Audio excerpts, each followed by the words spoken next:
Hit the like button.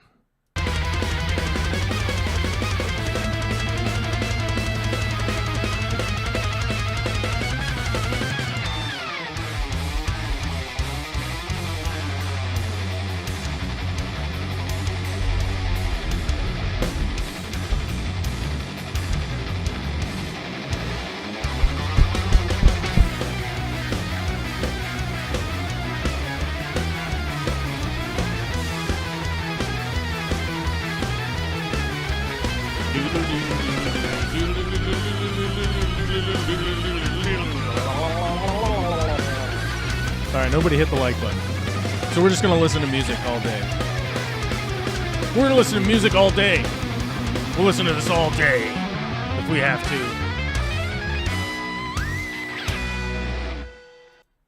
to. Alright, somebody hit the like button.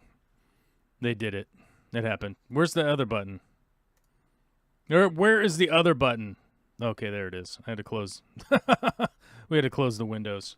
Oh my god, I'm all weird. I'm all weird. Am I streaming? What happened? No data? What's wrong? What's going on here? Bitrate correct. Monday, excellent connection. Okay, it's working. All right, it's working. Okay, I don't know what was going on there. It was all sketchy and weird. Hopefully my sounds are correct. Let me know in the chat if you can hear the sounds that are coming out of my mouth. Oh my god, I think I moved the camera around. Did I move the camera around or something? I think I did. How do I zoom out? I'm going to zoom out. Oh, I can manually zoom out. Let's manually zoom out, folks. I think I'm too zoomed in. Let's go up here. Oh, the control ring. Oh, that's in. Oh, wait, that's out. Oh, okay, there we go. Oh, I'm in a much bigger room now. Look at this. Look how big and beefy this room is now. Oh, so much room for activities. We've got room for activities on a Monday. Go over there, do some deep knee bends, some power lunges, some squats, get into shape. Look at this, guys. So last week I had bruises and scratches on this side of my head, which have healed. They've healed. You can see there's a little bit left, but we've mostly healed from that. Then on Friday, I dropped a 2x4 right here. So there's like a bruise and a cut. Looks like a zit. I wish it was a zit. A zit would be easier to deal with. The corner of a 2x4 went think right into my forehead. And it was so stupid. It was so dumb. It was the dumbest thing. So anyhow, I'm framing up above my head. And I've got this like I've got this like 3-foot chunk of wood that's all cut at all these crazy angles, and I set it up on the piece that the piece that goes this way. There's like a board, like another board, and they're, you know what I'm talking about. Anyhow, I set it up there, and then I looked down to do something, and then I like turned back up and was like, let me go put my hands. Let me go put the hands on that. And I put my hands on that, and I bumped it right off the other side, and then it fell, dink, and hit me right in the forehead. I was just like, I watched it happen, too. My reaction times are not as good as a dog's, as I learned from TikTok. Dogs and cats have much faster reaction times than snakes. I didn't know this, guys. It's like if you watch the Discovery Channel on TikTok, you get to learn cool stuff like this, where, a snake goes to bite, and cats and dogs are like, they just matrix right out of there. They're like, that was cool, bite your face. I don't have those cat-like reflexes. So, I will continue apparently to have a 2-week string of getting a board smacking me right in my forehead like a moron. So that's what's up. That's what's up in my neck of the woods. How are you all doing? I gotta give a shout out to the chat because I spammed my own chat. I believe, was it Zipgun was first to the chat. By the way, if you guys see Zipgun, you guys will notice he has moderator status. I gave him moderator status because he deserves it. He's a good guy, and I gave him moderator status because why not? Zipgun first to the chat. Zombie Drummer second. Mikey Fishy, numero tres. A 187 Ghost. Christopher Gonzalez, Rumbust, Wesley's Fish Club, Alyssa Bentley, Joel G, Aubrey, Linda Worth, Kiwi Mamo, Jen Yu.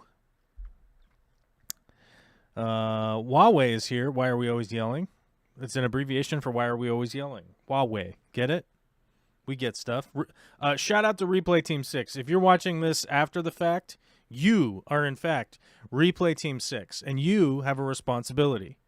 If you're not watching this live, you have a responsibility as Replay Team 6 to leave a comment that says Replay Team 6, or just start yelling at me about something.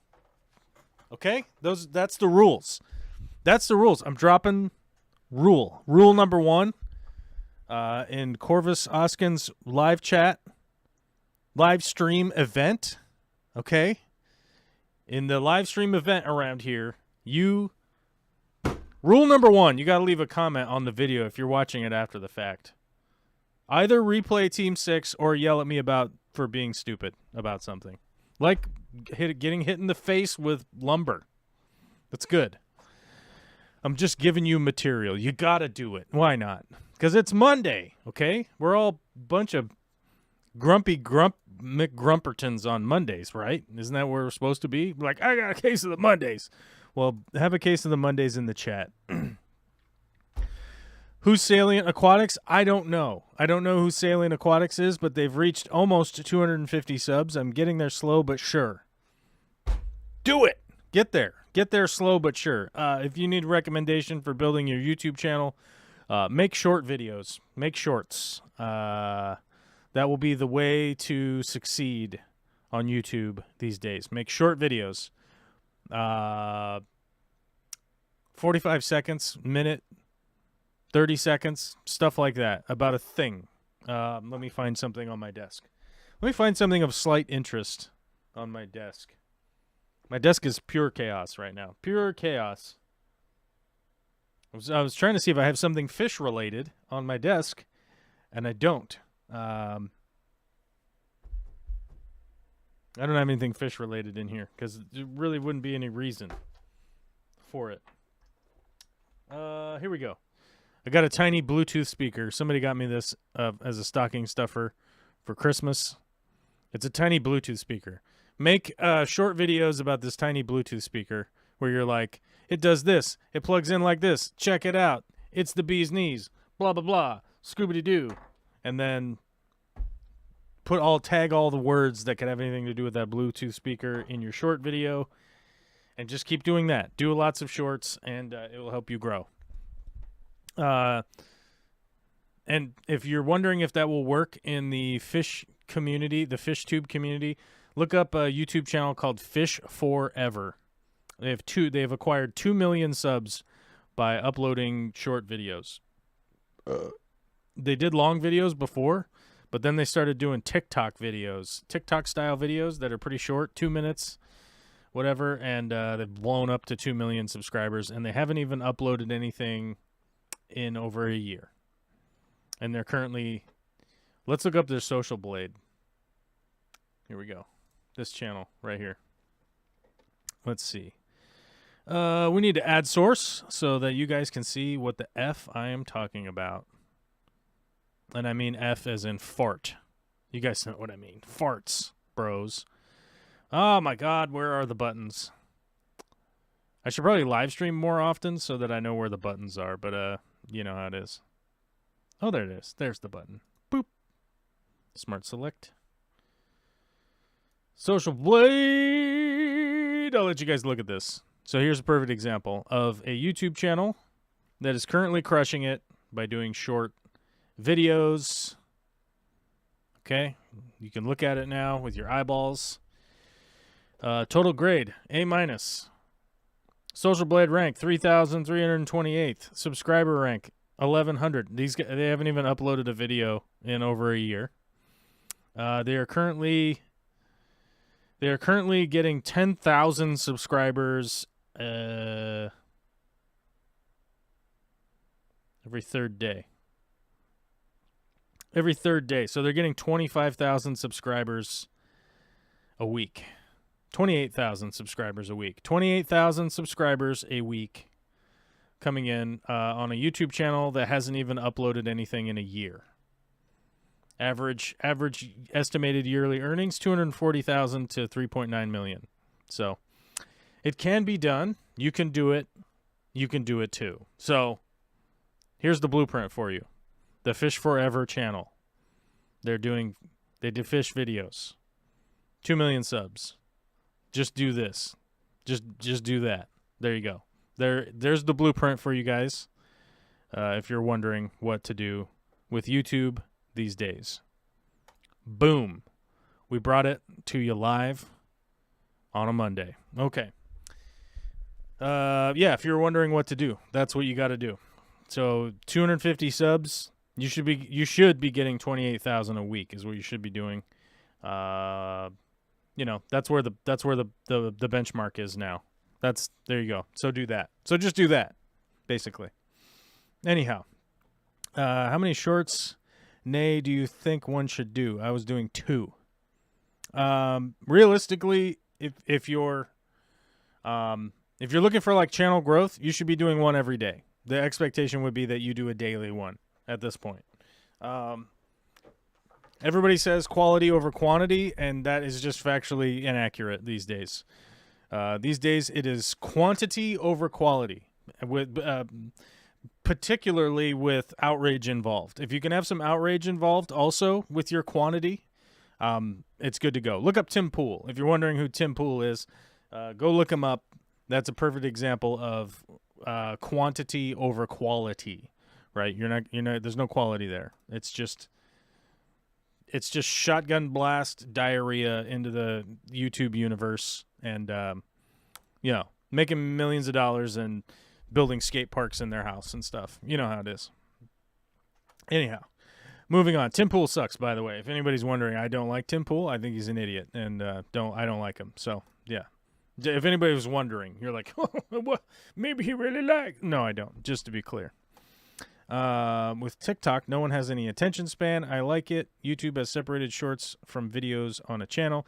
Yes. Here's the thing. Short form content is fantastic if it has some value, right? Like I was talking about earlier, with the Disney Channel TikTok style stuff. It's like, well, I've only got like 10 seconds of video of this dog avoiding being bit by a snake, right? Well, how do we make that how do we make that interesting, right?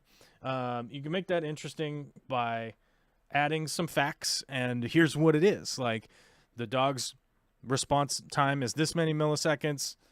The snake's attack speed is like this many milliseconds or whatever. I'm like, oh, there we go. Interesting. I don't think it's worth an hour long video to explain the reaction speed of dogs and cats. So there is definitely value there for short form content. You can definitely put your stamp of bringing some quality to it. It could definitely work in that way.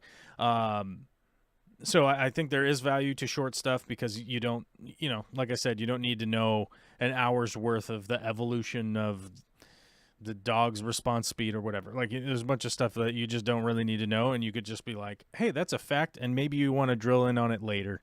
So I think that's really useful for that. And you can definitely share information pretty quickly. You could kind of learn things. My little short, I watch some shorts and stuff, but it mostly has to do with like being shared back and forth from some close friends of mine, kind of sharing short videos about stuff. And I always find it to be actually really helpful in the construction industry. Like, somebody has figured something out. They make a 30-second video about, oh, these drywall screws work better than these other drywall screws, and here's why. Oh, this ones suck. Oh, look, these ones are great. And you're like, oh, hey, I didn't know that. That's cool.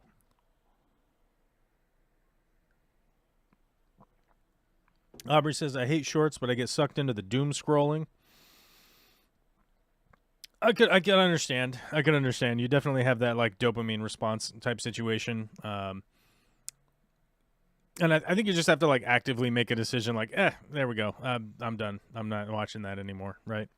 Which can be difficult for some people, but I find the thing for me is playing Risk online in the evening sort of occupies that space of having some screen time. So far, the Risk Online has been going fairly well. I don't know how well I've been received by the Risk community.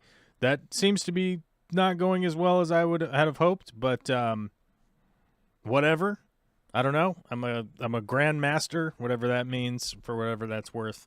When I looked it up last night, I was ranked 236th, I think, or something in the world rank. So it's going pretty well. Crushing people at Risk.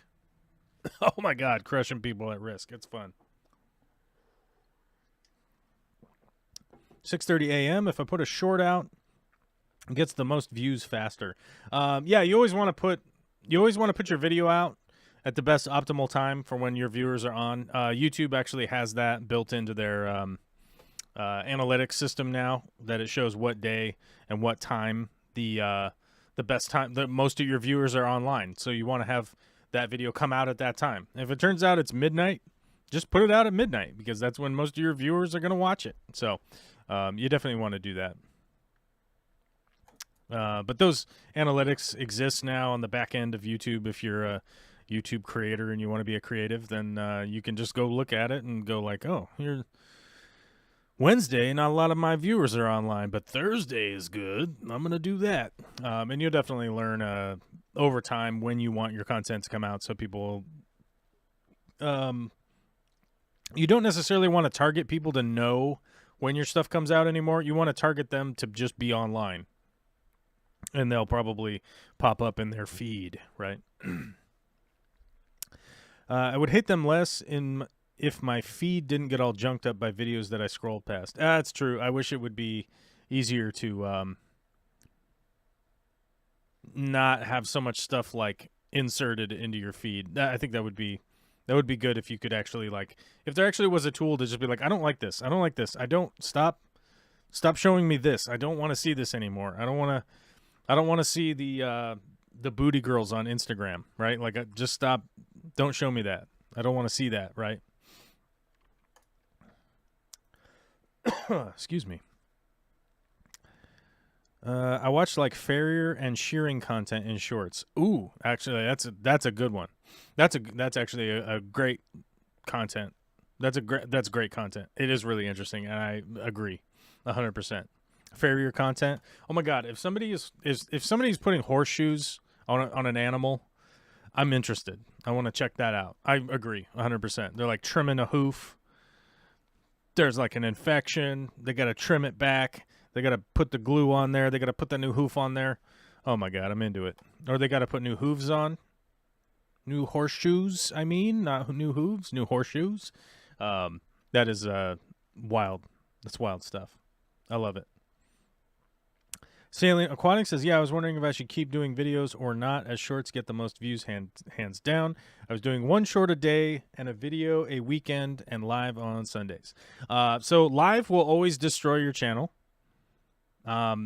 Realistically, the interaction from live is going to be way less, always.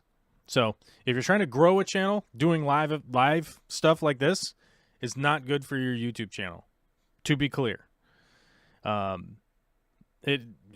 Doing live streams is the worst possible thing you can do for building a YouTube channel. So typically people will stream on a different channel to avoid that. But you know, it is what it is. Especially if you have an audience that is expecting you to live stream, then do a live stream. I mean, that's why I'm here. Frankly, I don't care. You know, actually, truth be told. All right, truth be told. Just like every other human on this planet, I have a bunch of imperfections, guys. I am far from perfect. I'm constantly flawed. I'm always attempting to I'm always making attempts to fix behaviors and or whatever you want to call it, like all of this stupid nonsense from being a human, okay? I'm consistently trying to improve. Now, that is one thing that people will get mad at me about, because they're like, oh, you're just always trying to improve. Yes, I'm trying. Am I failing sometimes? Hell yeah. But I'm just consistently trying to get better at whatever it is I'm doing. That's all I can do, right? Just try to get better. Try to get more knowledge. Try to get more whatever. Okay? And here we are. I gotta get my selector here so we can put this up right here. On the main screen. Okay? Here we are, right now. This is where we're at, folks. We are 3,198 days sober, which is 8 years, 9 months, and 0 days. Okay? So, why would I bring this up right now? Why would I bring this up right now in the middle of talking about this? Because this is the foundation of my existence, okay? This is the foundation of my current existence, is being in sobriety. One of the things that you work on is trying to get better, trying to be better, and trying to just improve on the day before and get through today. Do the best you can today, and then do the best thing you can tomorrow. I've currently been doing this for 3,198 days, and I will pat myself on the back, visibly, because this is what's important to me, okay? Staying sober, improving myself, and doing those things are what is paramountly important to me. Now, having said that, I've sat down and I've been thinking about the fact that as a flawed human, it is upsetting to me sometimes that some people have extraordinary success, and not the first response, but a response that you have at times is to go like, God, I wish I had that. Man, I wish I had $1.2 million a month coming in from having not even posted anything in a year. I wish that were the case. Oh, man. Because it's human nature to get jealous about other people's success. And that is not always the case, right? It's not always the case that you feel that way, but it has happened to me where I go like, oh, man. You know? You go like, oh, why can't I have a boat? You know, or whatever. But also at the same time, you go like, but that person is like a really good person. They're working really hard and they're doing the thing and they're seeing a reward from it. And I'm working really hard and I'm also seeing a reward from it. So what the hell is going on here, brain? But at some point in time, our brains evolved in order to have this exist in your head, right? Why is that the case? I don't know. I can't tell you. But I know that it's there, and it's my job to make sure that it doesn't rear its ugly head. But the reason I can give you the parallel is that Tanner from Serpa Designs posted a video this last, I don't know, a couple weeks ago. I don't know how old it was, but it popped up in my feed. And he has been having a very difficult time building out his fish room. But he's been working really hard at it. He's put in a ton of time, a ton of effort, and he's seeing a reward from it. Now, where I go, oh man, I'm a little bit jealous of that, is that like he is ahead on his project than I am. But rest assured, I've only met Tanner like very short instances, right? He's a very nice guy. He's a very great guy. And you're like, yeah, but that's rad because that's a rad dude. And on top of it, the guy makes way better content than I've ever made in my entire life. So, of course, he should be ahead of me, right? So, I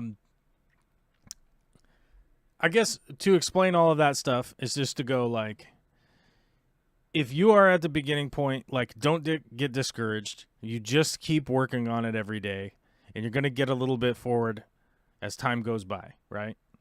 And it's really easy to get stuck in the moment and think like, oh my God, everything's a mess, everything's a this, everything's a that.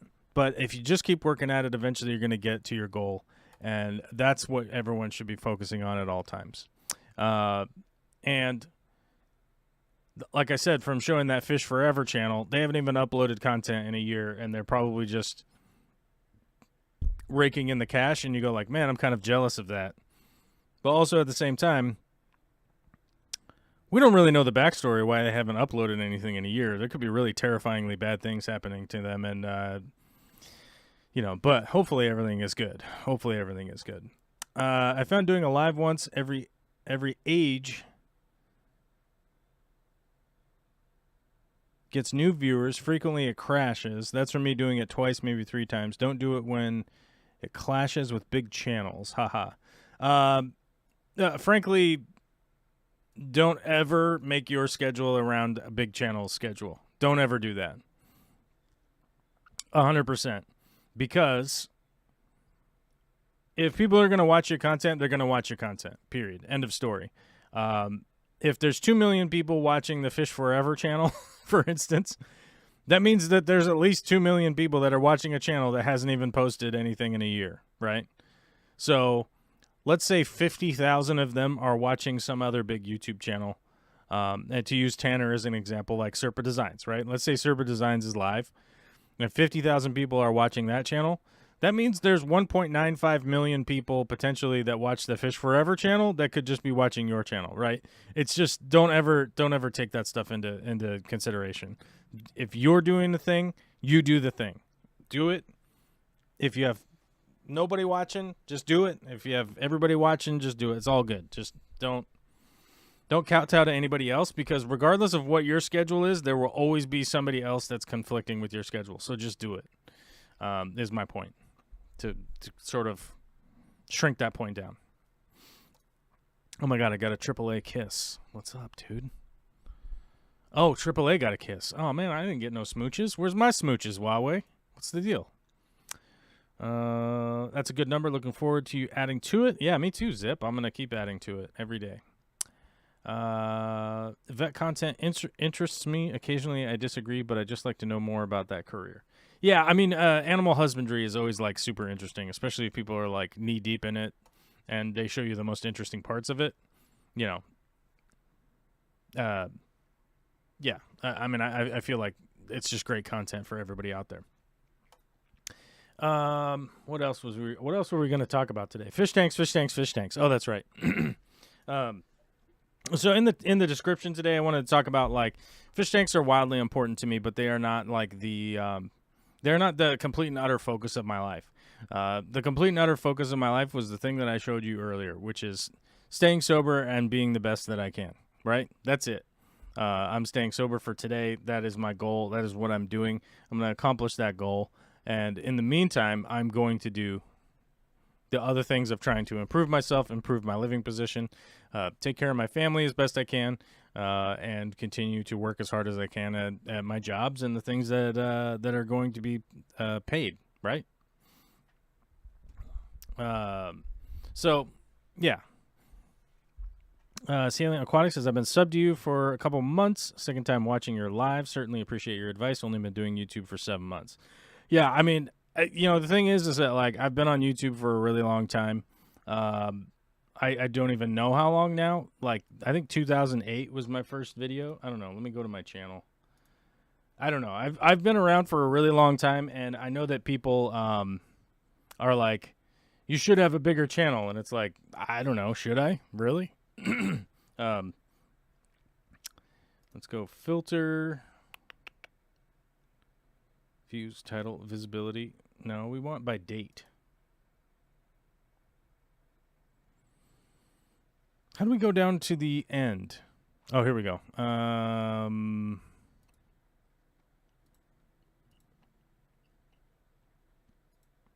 Is there a way to go all the way down to the bottom? The end. I want to go all the way to the end. First page? No, I want last page. Oh, there's no last page option. Oh, crap. We can't look it up very easily.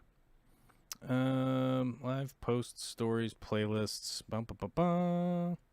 Oh, date. Here we go. We can invert the date and go all the way back to the beginning. Oh, here we go.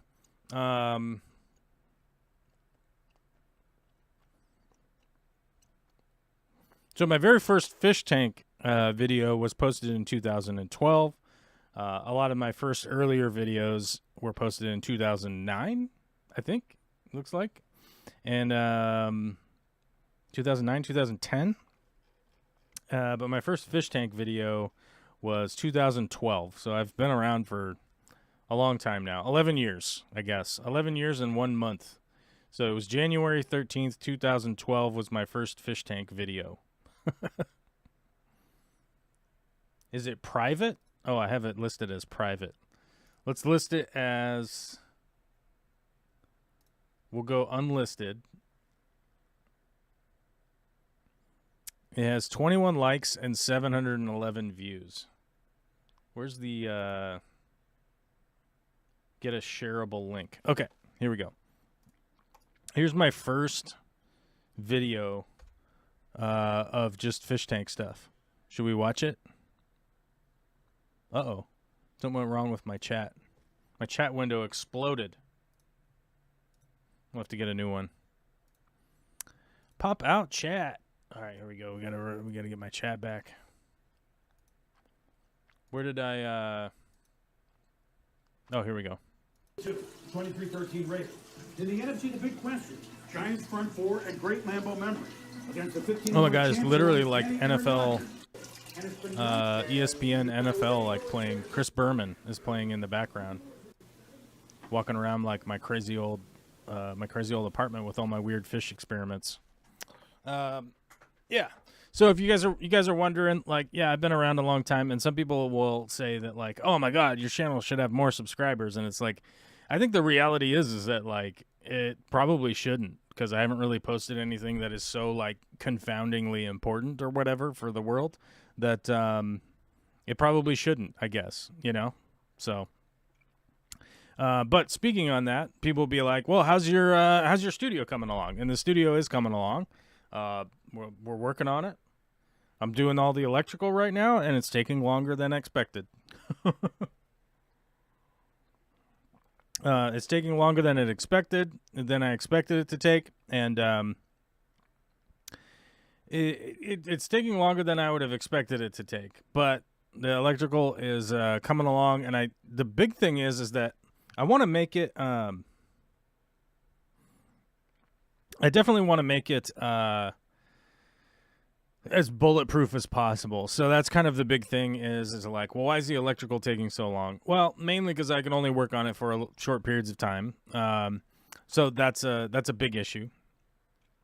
And the overall, like, a bigger issue is that I really want all of the electrical to be 100% exactly how I want it to be, right?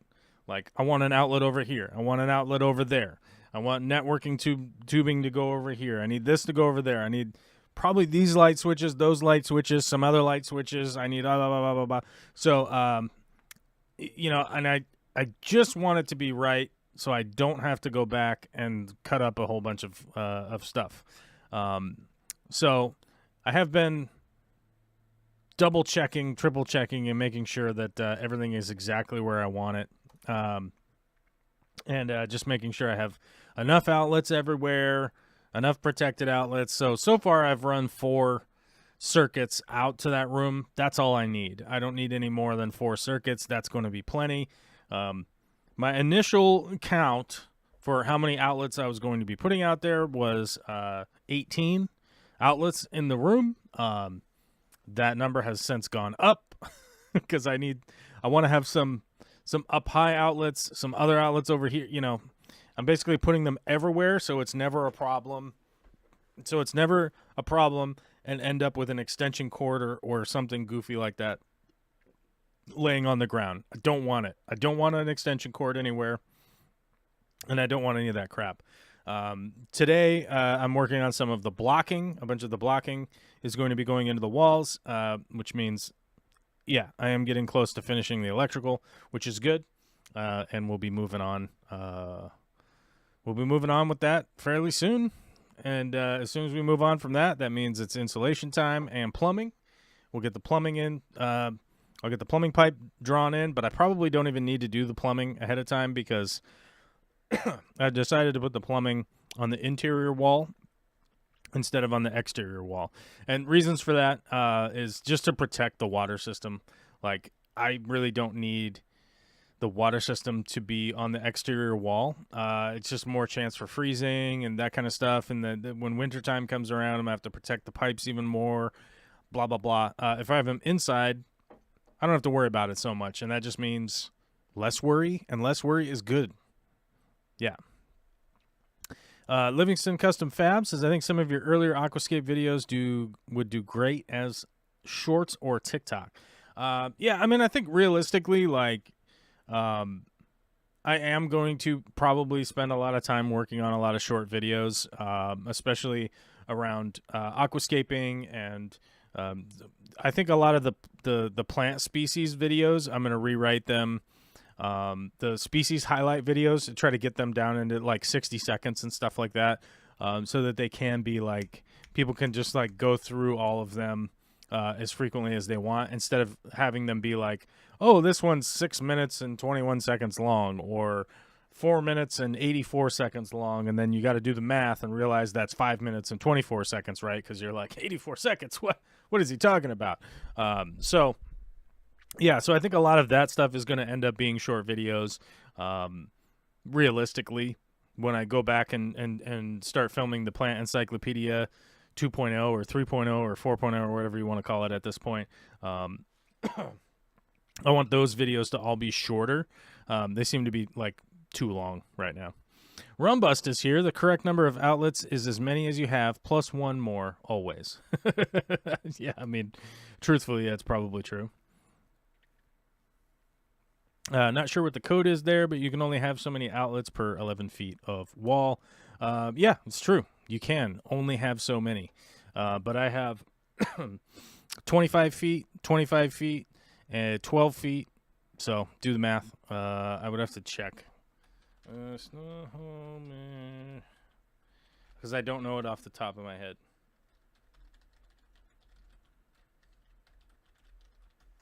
I'd have to look it up. It'll take a second. It's 210.5.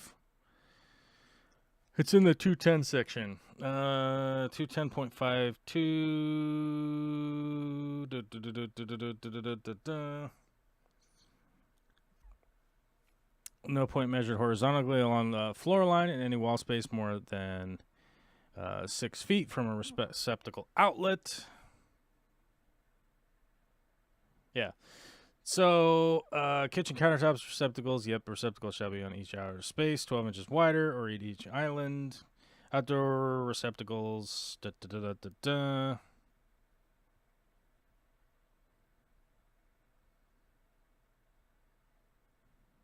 Generally, these are sugar bear. Blah, blah, blah, blah, blah, blah, blah, blah. Yeah, so the code where I am, the code book where my house is, I'm not going to tell you which one it is. So Yeah, 210.52 in the code book is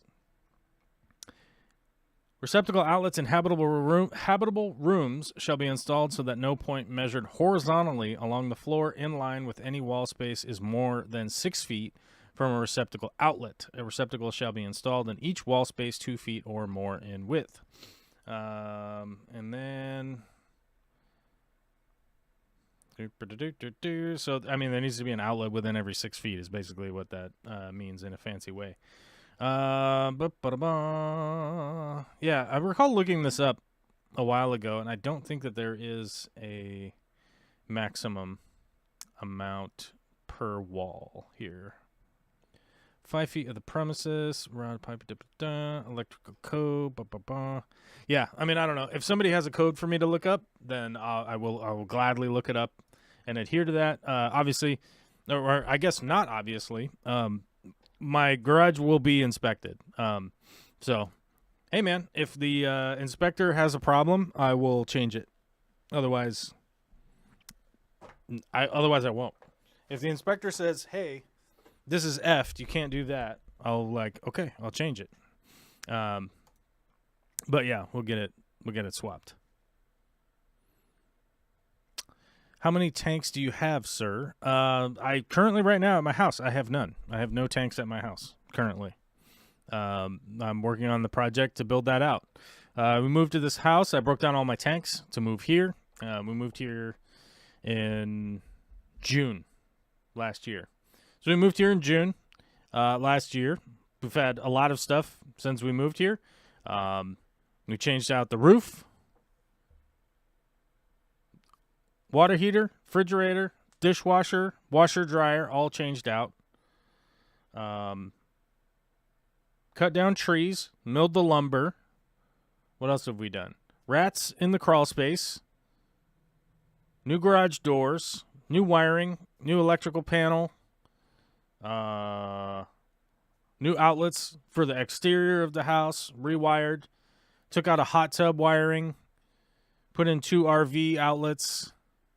Yeah, I mean, there's just been a multitude of stuff to do. I've been doing my best to update people on the live stream. I've started making videos again that are just sort of like updates on what's going on with the project.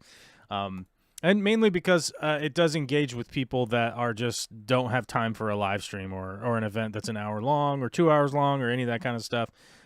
So to try and kind of condense the live stream updates down into videos, which I think has been helping. Big shout out to Bob Smolinski for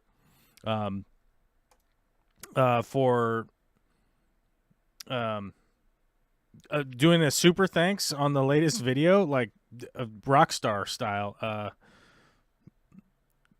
They donated 500 whatevers from wherever they are, which equates to $22, but American, but still. That is a rockstar tip. That is rockstar in the tip jar. Speaking of the tip jar, guys, we are running out of members. We are running out of members slowly but surely. We had 81. We're down to 79. So I checked it this morning. We're down to 79. The patrons are still 100 strong. So yeah, that's still ongoing.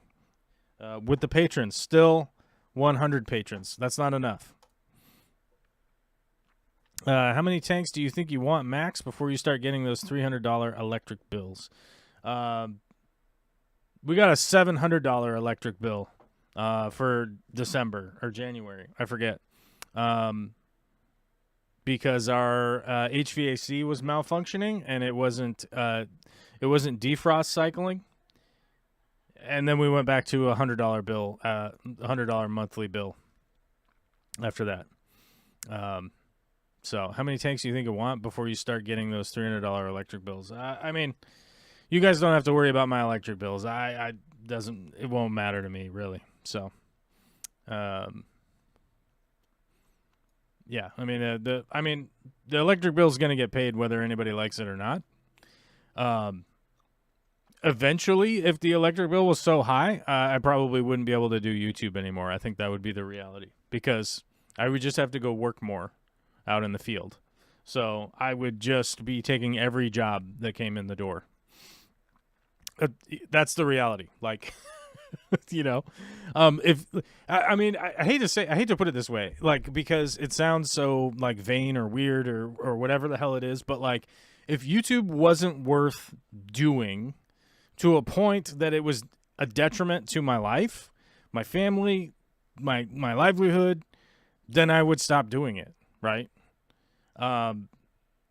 Like, my career and work is way more valuable than doing YouTube, right? So like I don't know how to explain that to people, but it's like, would you just quit your job so that you could do a job that doesn't pay anything, right? Like, here's one of the things that, mad respect to every housewife who has ever quit their job and went home to take care of the kids 24 hours a day, right? Like, that is a big deal. And recently I heard somebody talking about how there were, I don't know if you guys have noticed this, but there are a lot of men out there that are claiming now that they're victims, the women don't like me, this and that. Like, okay, well, boo-hoo. But that there are so many men out there that are like, these women, they take half of the money or whatever. And it's like, would you have been able to go work that job if your wife hadn't stayed home to take care of all of the stuff at home? Because my guess would be your job performance would have certainly faltered if your wife hadn't stayed home to take care of your 3 kids or 4 kids or whatever it was. And they were like, those women made that sacrifice to stay home so that you'd be able to go do the business success, right? And I was like, you know what? I never really thought about the parallel to that like the man wouldn't even have been able to go work the job if he had to stay home and take care of the kids, right? Which is another one of those reasons why I always try to endorse like the social programs that we want, right? Salient Aquatic says you've been a busy dude. I'm always a busy dude. I always have something going on, something to do, something that I got to do, whatever. And honestly, it's one of those things like yesterday was the Super Bowl and, Vicky was so nice to just be like, she was telling this to Olivia, right? And so she's like, Daddy's going to watch the football show. I believe she called it the football show because Olivia doesn't know what the Super Bowl means, right? She's like, Daddy's going to watch the football show because he wants to watch the football show. So this time from 3:30 p.m. until I think like 8 o'clock, 7:30. I don't know. How long was it? I mean, we ate dinner and it wasn't over yet. So whatever. She was like, Daddy's going to watch the Super Bowl. So that's what he's going to do. Like, that's how it's going to go. Right. And then we're just not going to try to make him go do stuff or whatever during that time. So yesterday we went on a hike in the morning, which was fantastic. We went down to the beach, found some beach shells, did all that kind of stuff.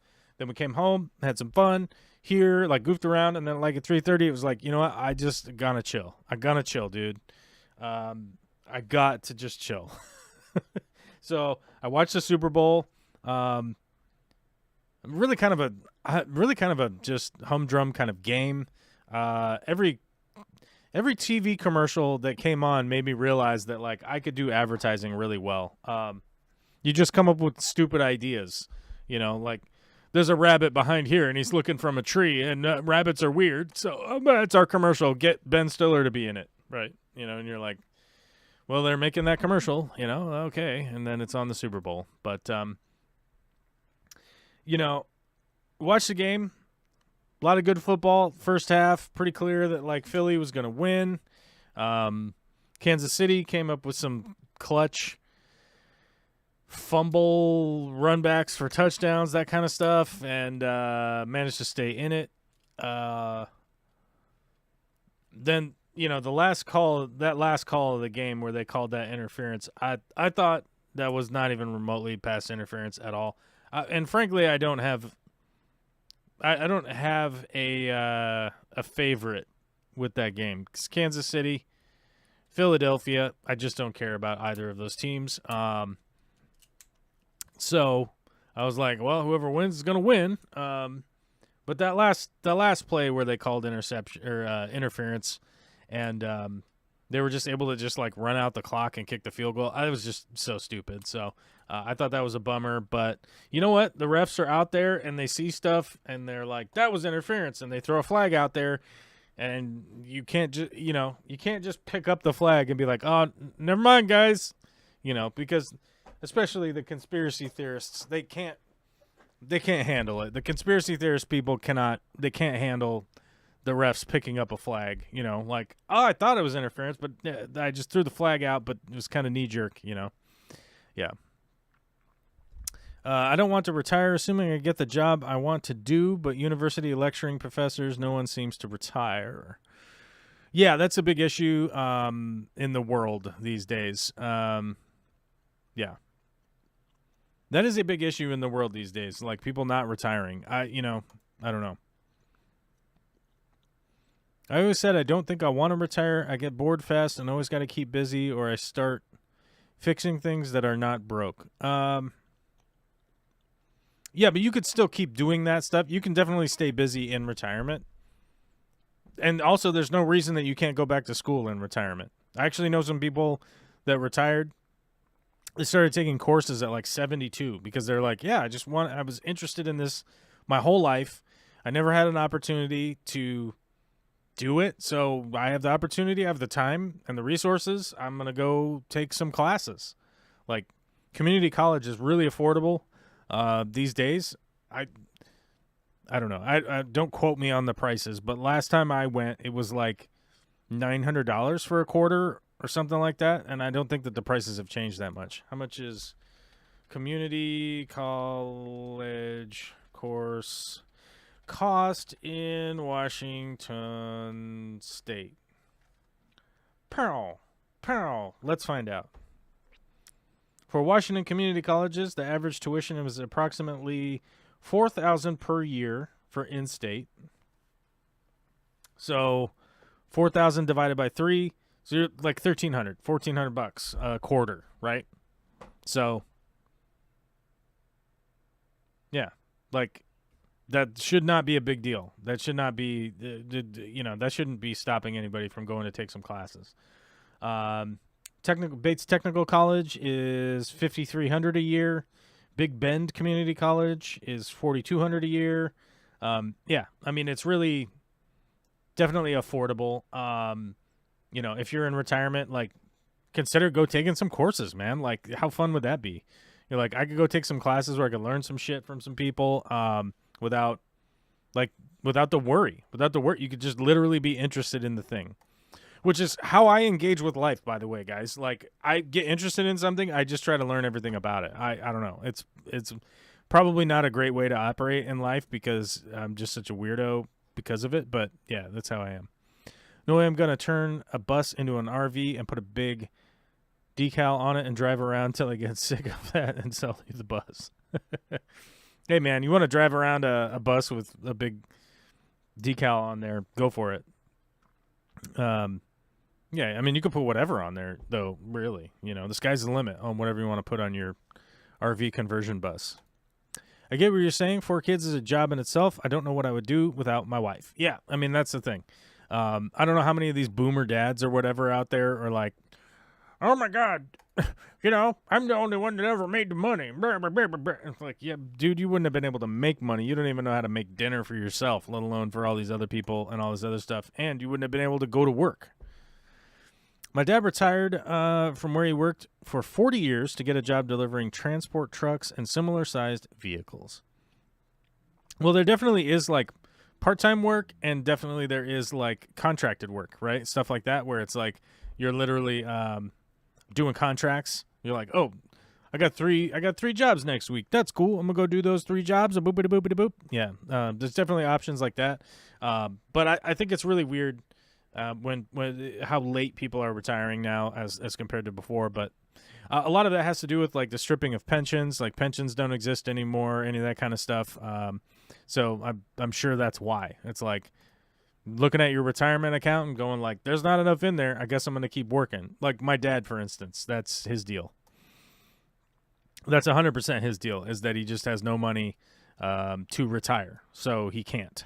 So he's just apparently going to keep working until he drops dead, I guess. He's currently 74. 74 and works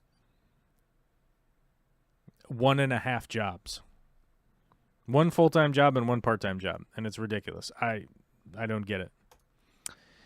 Freshwater ichthyologies, do you have government pensions in the U.S.?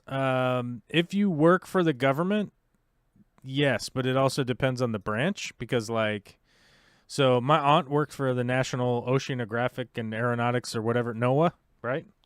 I can never remember what the letters stand for. Like, I know what NOAA is. National Oceanic and Atmospheric Administration. God, for whatever, there's like I don't know. Maybe I got hit in the head too many times by 2x4s, ending up with like stuff like this, right? But you know, like my aunt worked there. When she retired, she got a pension. She was one of the last people that still had a pension. You know, and I think she started in like 1982 or something like that. But like if you're a mail carrier, you get pensions, but pensions are almost all gone in the United States. The Reagan administration vilified pensions to the point, and that's where 401ks and IRAs and all that stuff came from in the 80s. The Ronald Reagan was out there just spouting his nonsense about how pensions are stealing from companies or whatever, because companies are more important than people, I guess. I don't know. Yeah, it's just nonsensical. Do you get sent products and equipment from companies like Seachem and FluVault? No, I currently do not. And if companies reach out to me, okay, here you go. Aquarium Co-op, I do get things to test and make videos about from Aquarium Co-op. In the past, I have received things from FluVault, but mainly only their lights because I ask them in person. That's basically what it boils down to.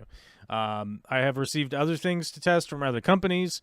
Nowadays, if somebody contacts me, I say, how much are you going to pay me to make a video about your thing? And then it's crickets, radio silence. Because I'm like, if you want me to do 20 hours of work to make a video for your product, that's advertising, correct? Correct. That is advertising. That is exactly what that is. How much money would you pay an advertiser to make you a commercial for your company? $10,000? $50,000? $100,000? $200,000? $1 million? I don't know. How much is your advertising budget? And they go, well, we don't, what? You know, it's like, okay, then I shall not be doing that work because you sending me free products is not a payment for 20 hours worth of work. Because unless your light is worth, I don't know what.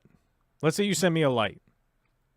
Let's say you send me a light and it's worth $300, which is a relatively high-end expenditure for an aquarium light, correct?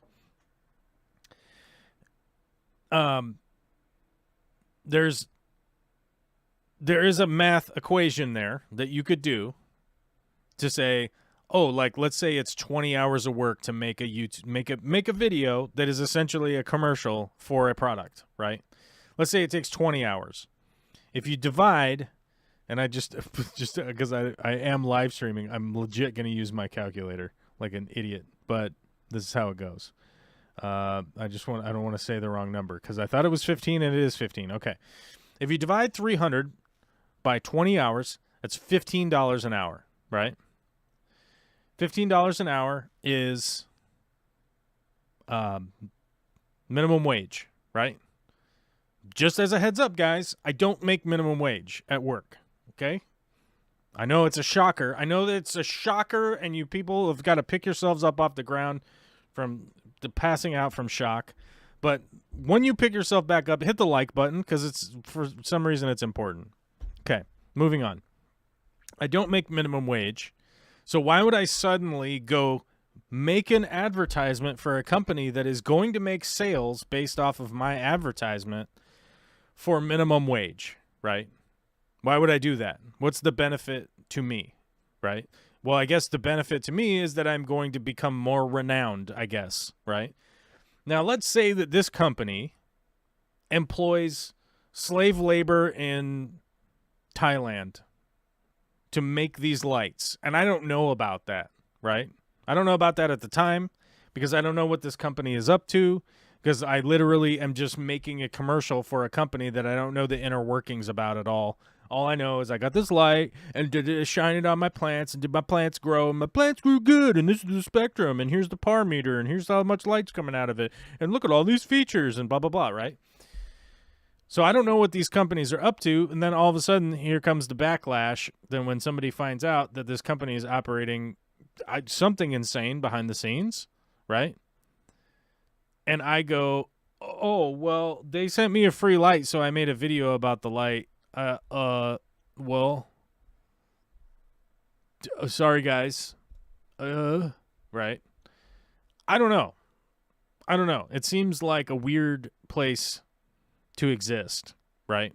But let's say a company gives me, I don't know, just a round number. Let's say there's a $5,000 contract where these are the contractual obligations, what they want this thing to be made, what do they want it to look like, I get paid to do that. I have the contract, I have the payment, I have all that, and then I make the video.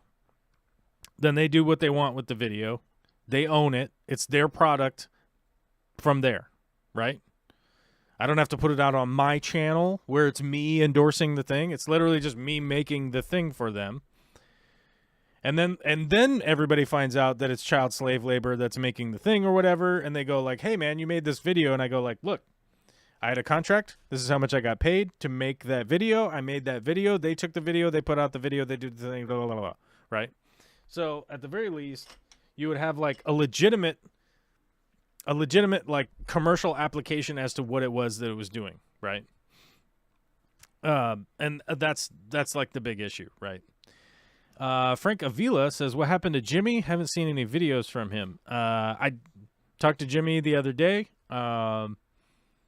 You find like his Instagram. I don't know what his Instagram is. From my understanding, he is working with a new company. I don't know. You'll have to ask him. But my understanding is that he's no longer working with the aquarium co-op. I don't know.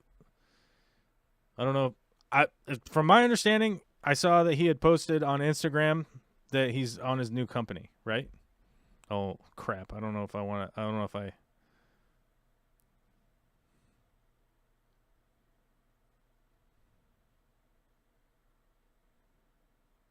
Yeah, he had posted on his story that he's working with a new place. Yeah, his new guys. Yeah, so go check out his Instagram and see what he's up to, and yeah. But as far as I know, he's not with the Aquarium Co-op anymore. Sailing Aquatics, YouTube is difficult. I'm not doing it right, but getting side money is really difficult. I've earned 0 from YouTube. Yeah.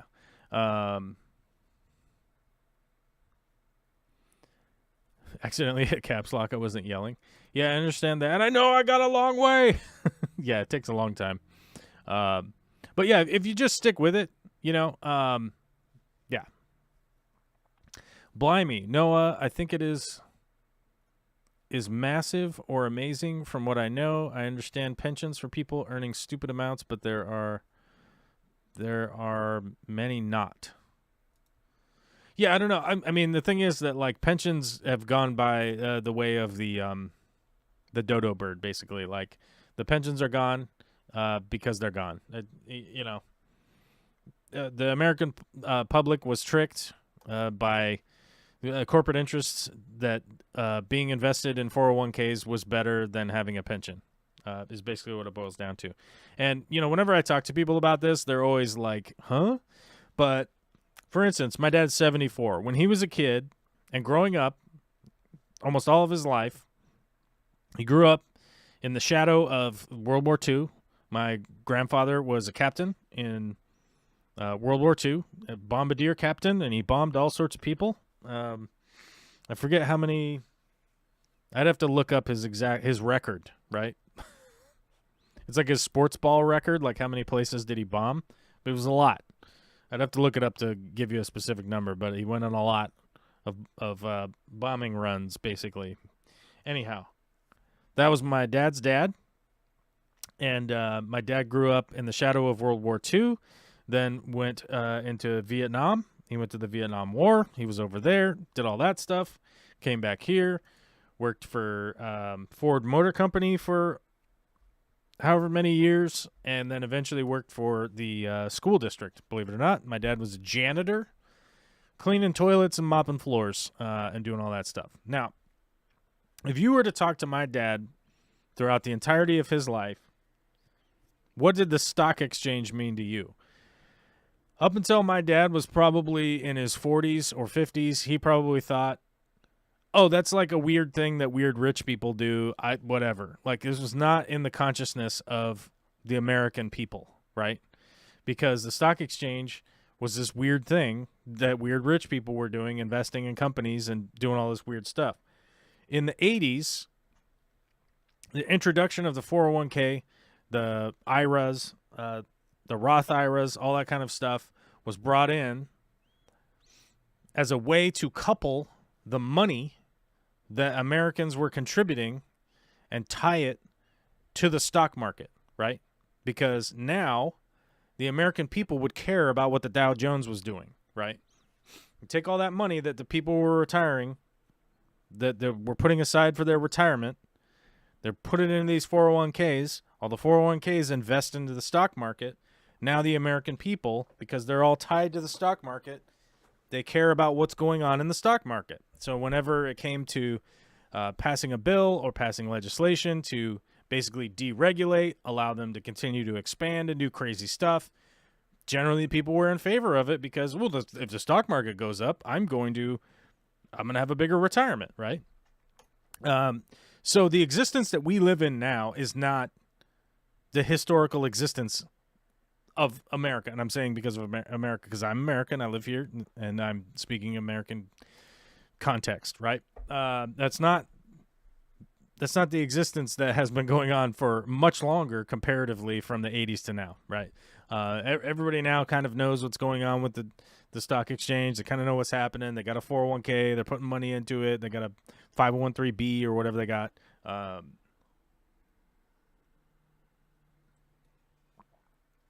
And most people kind of have an idea of what's happening with that. And then they run around and scream about the economy. And you're like, okay, great. Curious, did you put your money into your pensions, like part of your incomes into them? We don't now.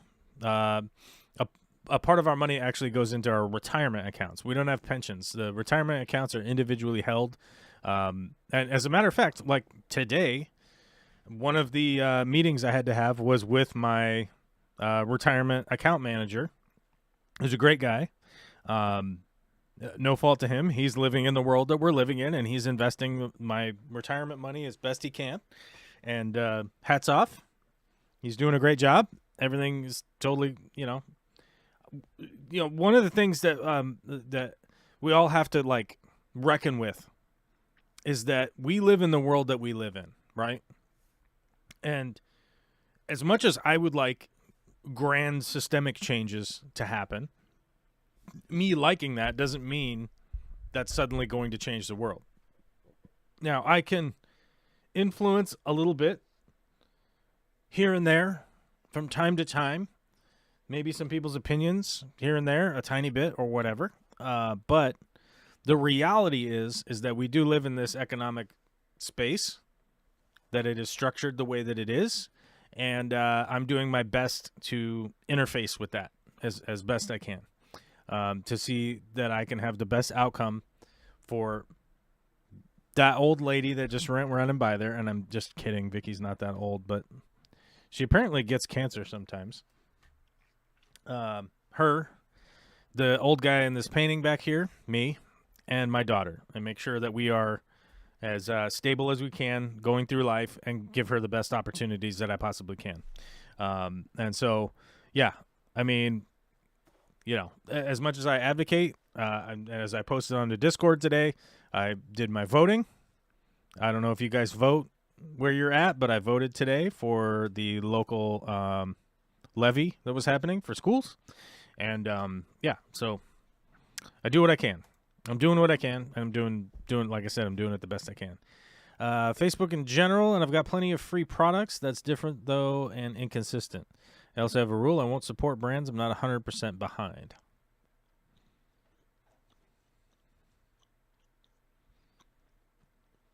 I don't know. I'm confused. Rebecca from Freshwater Ichthyology is confusing me with her comments. Facebook and just in general, I've got plenty of free products. That's different, though. Yeah, so my thing is that nowadays I won't do the free product thing, I guess, to be clear. If a company wants to hire me to do work, hire me to do work. I will do the work to the best of my abilities. You can evaluate it. You can pay me my contract. That's the job. If you want to send me free products, I guess send them here for free, I guess. I don't know. But I'm not going to be obligated to do anything. I'm not going to be obligated to do anything or say anything nice about your company or anything like that. That's how it works. That's how the world works, right? Like, yeah, I don't know. I can't even think. I can't even think of something that is like parallel to. Well, hey, I gave you some free frisbees. Can you replace the transmission in my car? Is that cool? Yeah, I don't know. Beep. You guys want a Vicky update? I just yelled at her. We need a Vicky update. Oh, I'm late for another meeting. You're late for a meeting? Yes, I have to go to another meeting. How are you doing? I'm doing good. Doing good. Doing good? Yeah. All right. 2 thumbs up.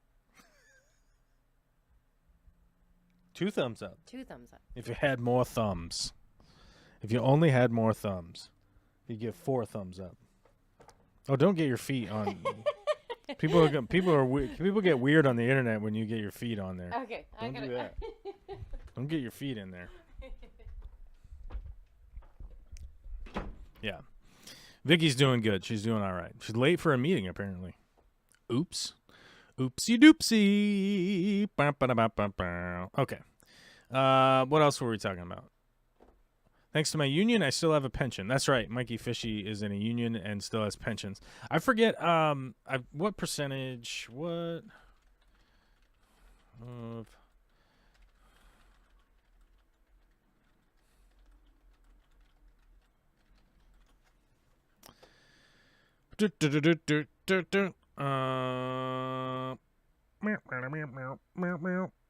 let's see. This is from 2021.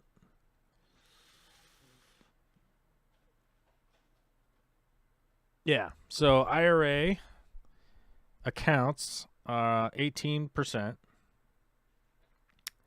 401k, 403b, 503b, and thrift savings plans 34%.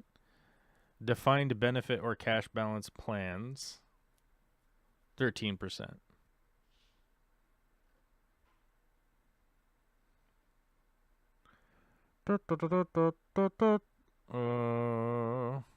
Where is it?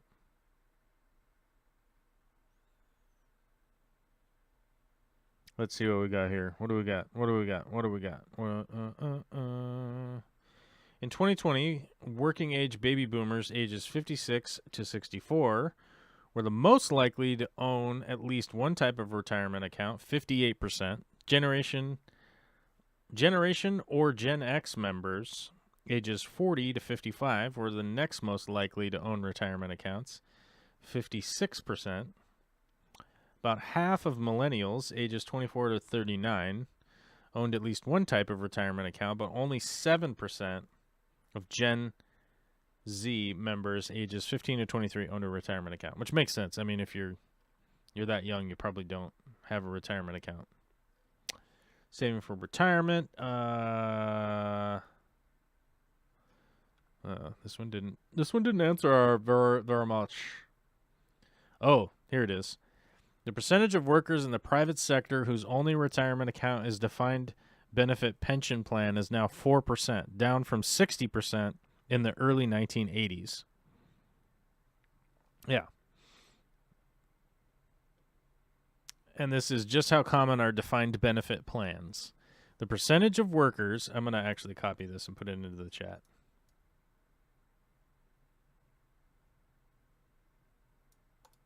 Copy. Copy pasta. Control V. There you go.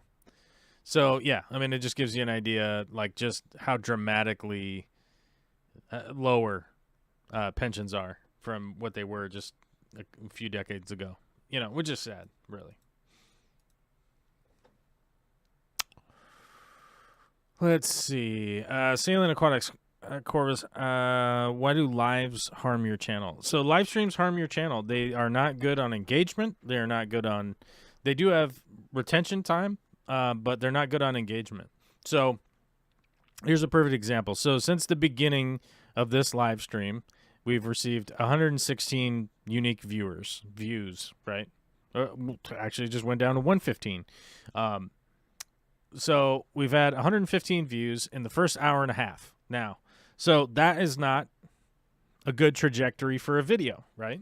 If we go look at the analytics on... Hold on, let's see. Let's go to video analytics of last week's update video, which, by the way, did not do all that well. We did less than normal views. So the watch time in hours is 81.8. And then we have to go engagement. Average viewer duration, 5 minutes, 20 seconds, which is 43 seconds less than normal. So what's this? Okay, right here. So in the first 6 hours, we don't want watch time. We want, oh, hold on. Okay. So in the first hour, we had 129 views. In the first 6 hours, we had 330 views. First 12 hours, 521 views. First day, 700 views, and then it flatlines out over the next couple of days. Okay, so the reason that this is not good, that a live stream is not good for your channel, is that most people aren't going to click into a live stream, right? So first off, out the gate, it's been an hour and a half that we've been live streaming. My stream deck says that we have 33 people watching right now, right? And the velocity of viewership is 118, right? Because people don't really want to like click in and watch a live stream, right?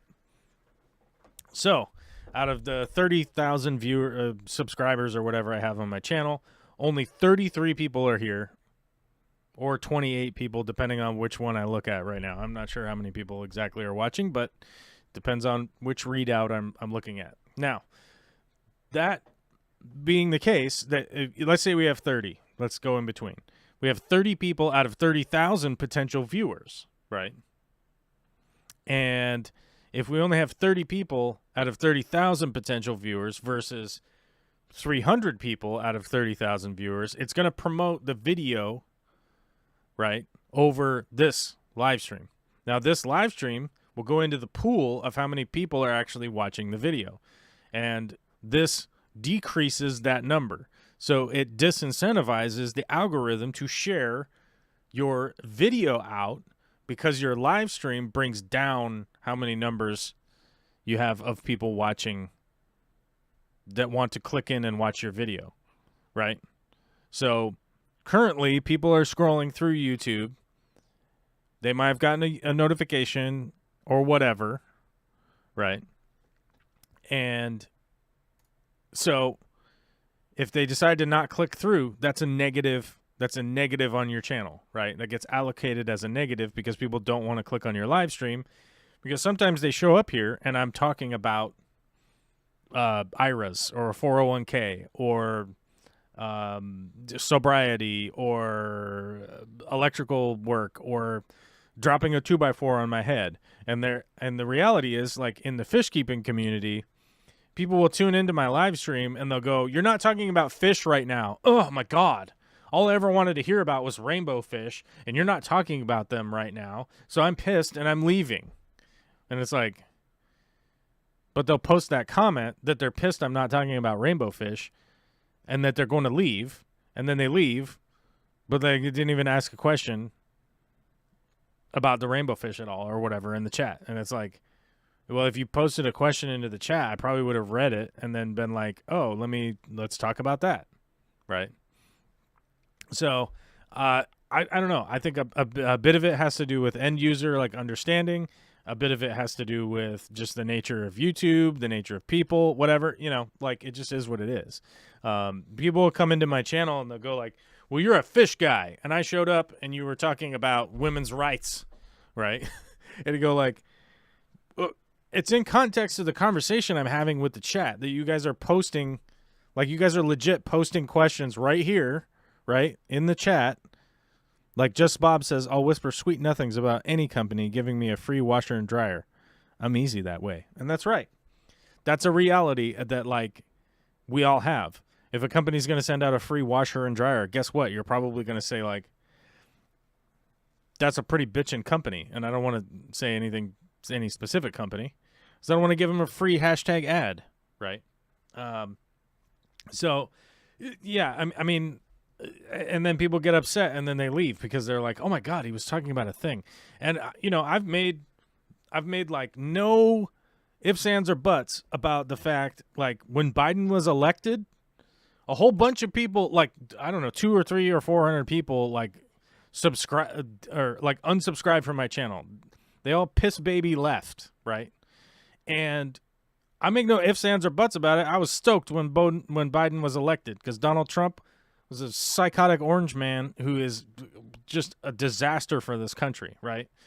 And then they go like, I don't understand. Why are you being political? I love Donald Trump. And then they run off into the darkness. And it's like, what do you want me to do? What?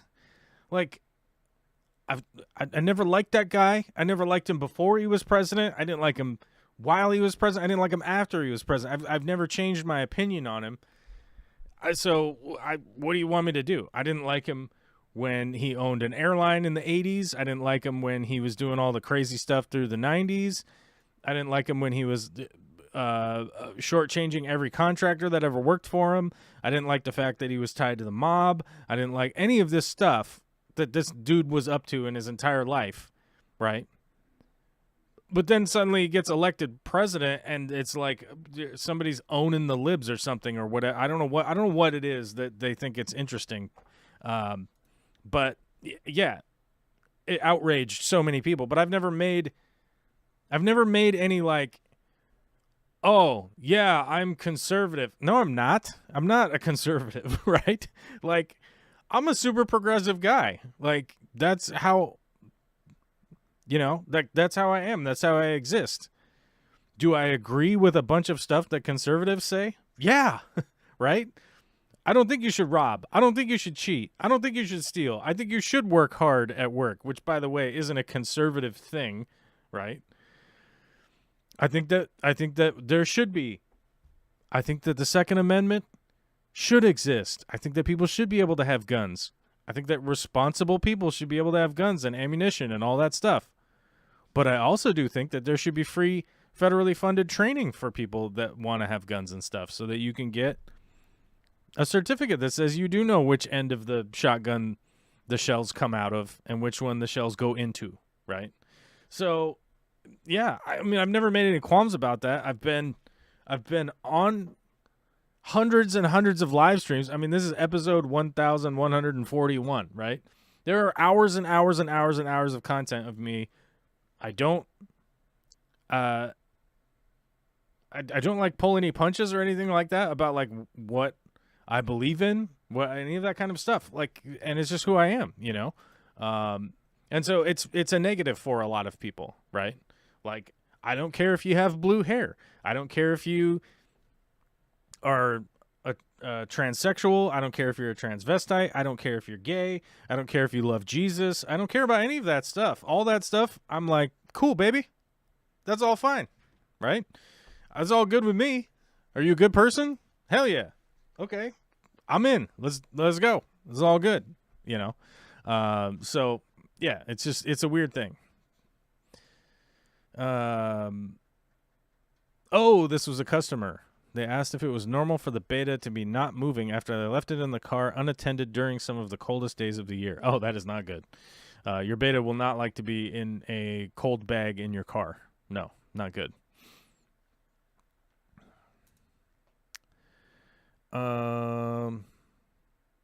Honestly, I felt like a bit of a joke abroad, like Boris Johnson and Liz Truss make a country seem less reliable or realistic. Yeah.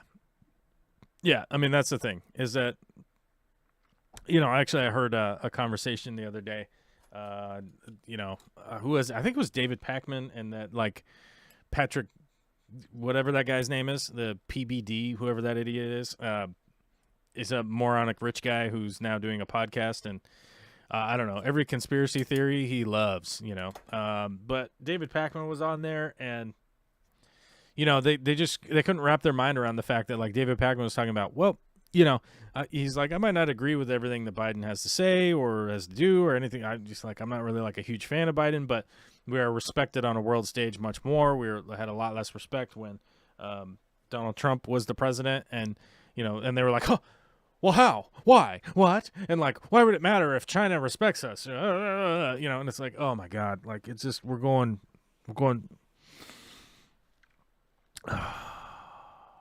Like, why would it matter that, like, other humans on the planet respect us? Because isn't that, like, kind of fundamental of, like, being a human, right? Like, I don't know. It just seems so, it's flabbergasting to me. But yeah, it's just, I guess, where we are now. Yeah. I don't know. I don't mean to be, like, controversial, right? Is that controversial? I don't know.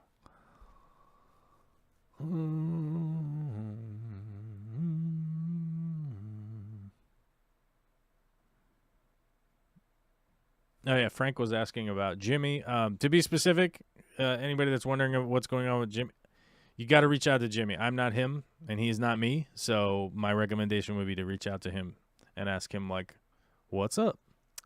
New Local Austin was here and said hi, but I don't know if they left. They might have left. I stopped talking politics in the U.S. because I could not relate to those new politicians, and now they've shown up in Holland too. Strange that we can't agree to disagree anymore. And I think, but here's the problem. I think that the big reason that people can't talk politics anymore is because we've spent so many decades saying that it's something that you aren't supposed to talk about, right? Like, for instance, in the United States, like, it's weird to say who you voted for. So then, growing up in the United States, it's a secret ballot. You can't tell anybody who you voted for, right? Along the same lines of, like, you're not supposed to talk about religion. You're not supposed to talk about politics. You're not supposed to talk about your income. You're not supposed to talk about all of these things in the United States, right? Like, that's the culture in the United States, the older generation's culture in the United States that were my parents, right? Was like, you're not supposed to talk about these things. So no one ever learned to have a conversation, right? Like, no one ever learned to have a basic conversation about, there might be something weird about your religion that you don't agree with, right? That you think is super weird. Oh no, you've never ever been able to talk to somebody about it. So if somebody did bring it up, you're going to freak out, right? You're not allowed to talk about your income with anybody. Like, you can't have a discussion you're not supposed to have a discussion with anybody at work, even though it's federally protected to be able to talk about what your income is. You're not supposed to talk about politics, right? And so because people aren't allowed to talk about politics, I don't even think they have a basic understanding of, like, what politics is, right? Like, we're talking about, I voted for a levy today to increase the funding in the local school, essentially. That is a real way to simplify what it is I was voting for. It's an increased percentage off of a levy of basically a property tax amendment to increase via every $25,000 is going to increase $1.6 worth of money towards the school, right? So every $25,000 worth of your value of your property, you're going to pay an extra $1.60. So if you own let's say you own a $500,000 house. So every 25,000 times 4, right? So we go 4 times 5 is 20. So we go 20 times 1.6 equals $32. So $32 a year if you own a $500,000 house is going to get tacked on to your property taxes annually, right? To help fund the schools here in where I live. Now, some people would go, no new taxes, freak out and like wave a flag around and pull out their gun or shoot it in the air. I don't know what they're some people are crazed, right? Some people will go, well, I think any tax increase is too much.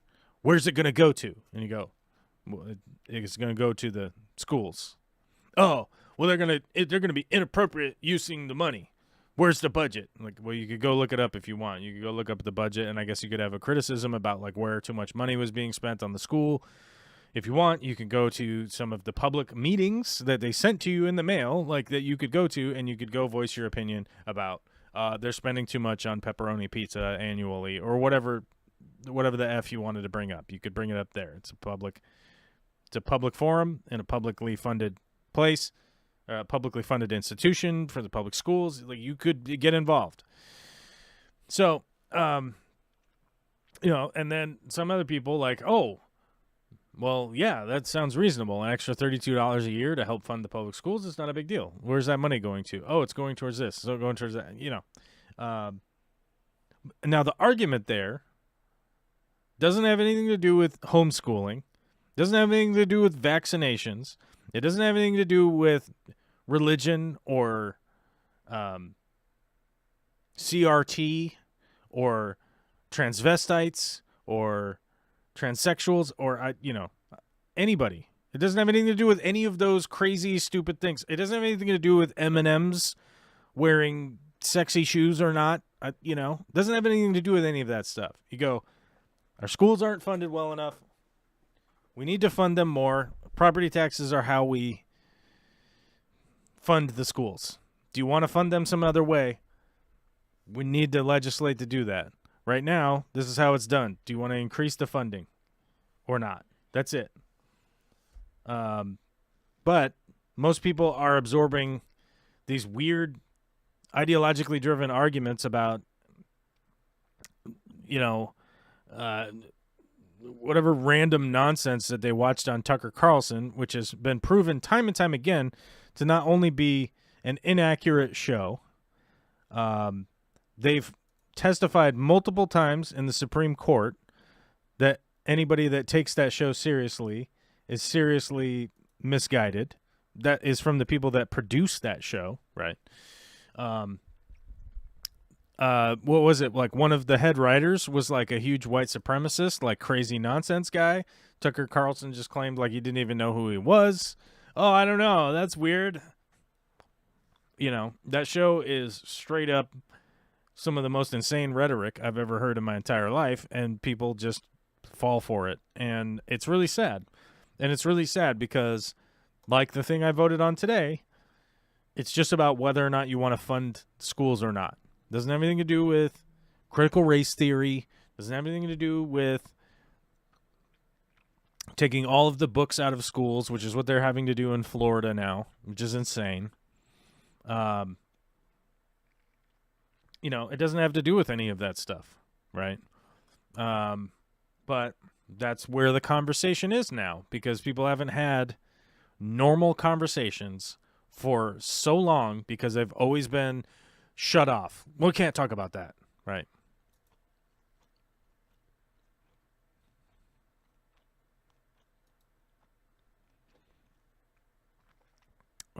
Just Bob. I stopped, but I can't blame others. I can't find any redeeming qualities in these politics anymore. I can't accept that people are scared and ignorant of changes, but to go racist is just so off-putting. Yeah, and as a matter of fact, like,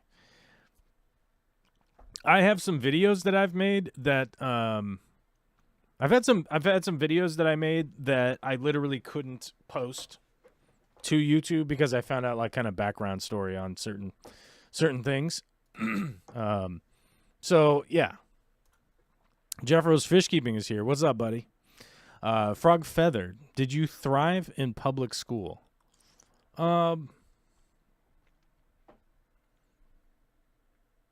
it's hard to ask. It's hard to answer such like a broad question of like, did I thrive in public school?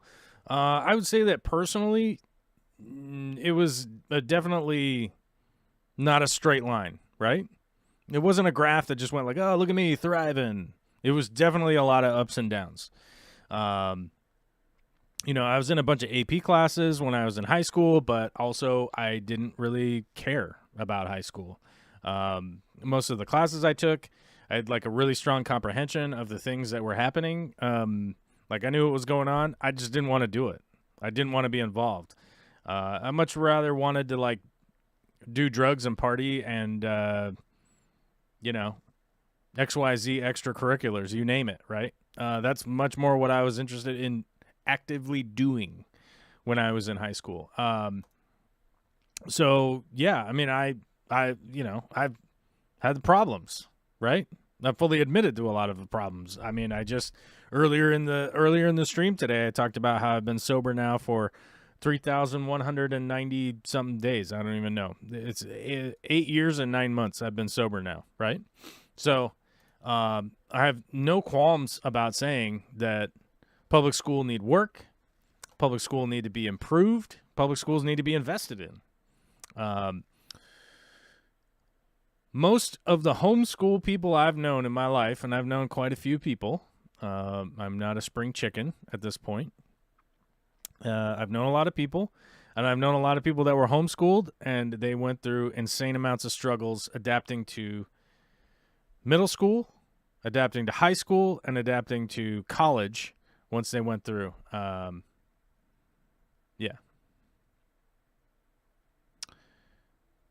Let's see. Frog Feather says, I went to MTHS with you. Funding that crap seems ridiculous. Why people force kids to go to school is beyond me. Tax is theft. Tax is not theft. I mean, tax is implementation of our community-funded projects, right?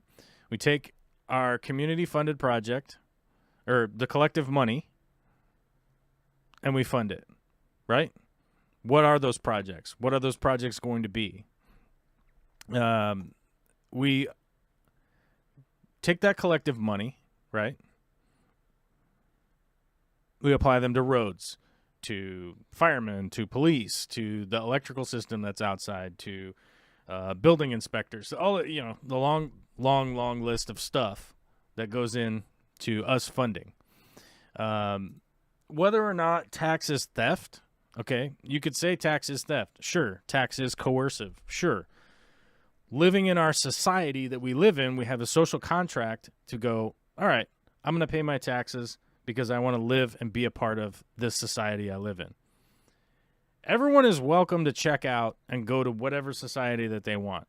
It might be difficult for you to go to Iran. It might be difficult for you to go to Saudi Arabia. It might be difficult for you to get into North Korea. There are many, many options on this planet in which you could engage with the people of this earth, right?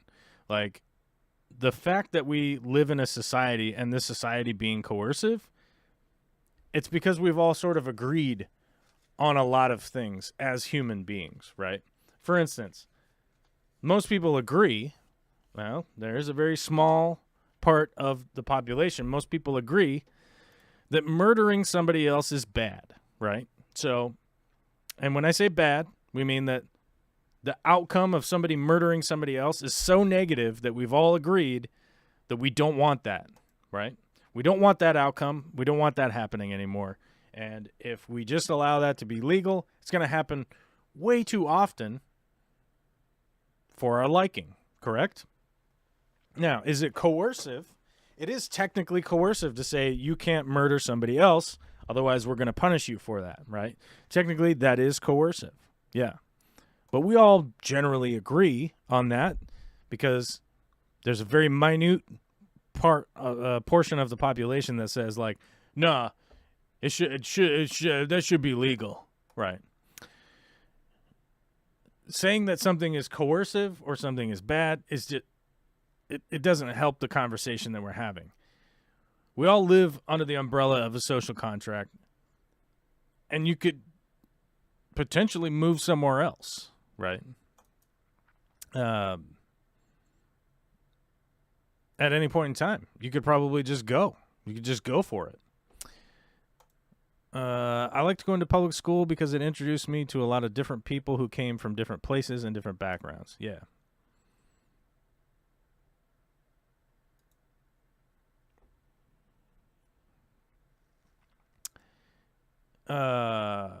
Yeah, and I think that's a big one of the big points and one of the big realities that a public school is very important for the integration of people within a society to understand just the volume of people that are on this planet, right? And learning how to engage with other people is an important thing to do.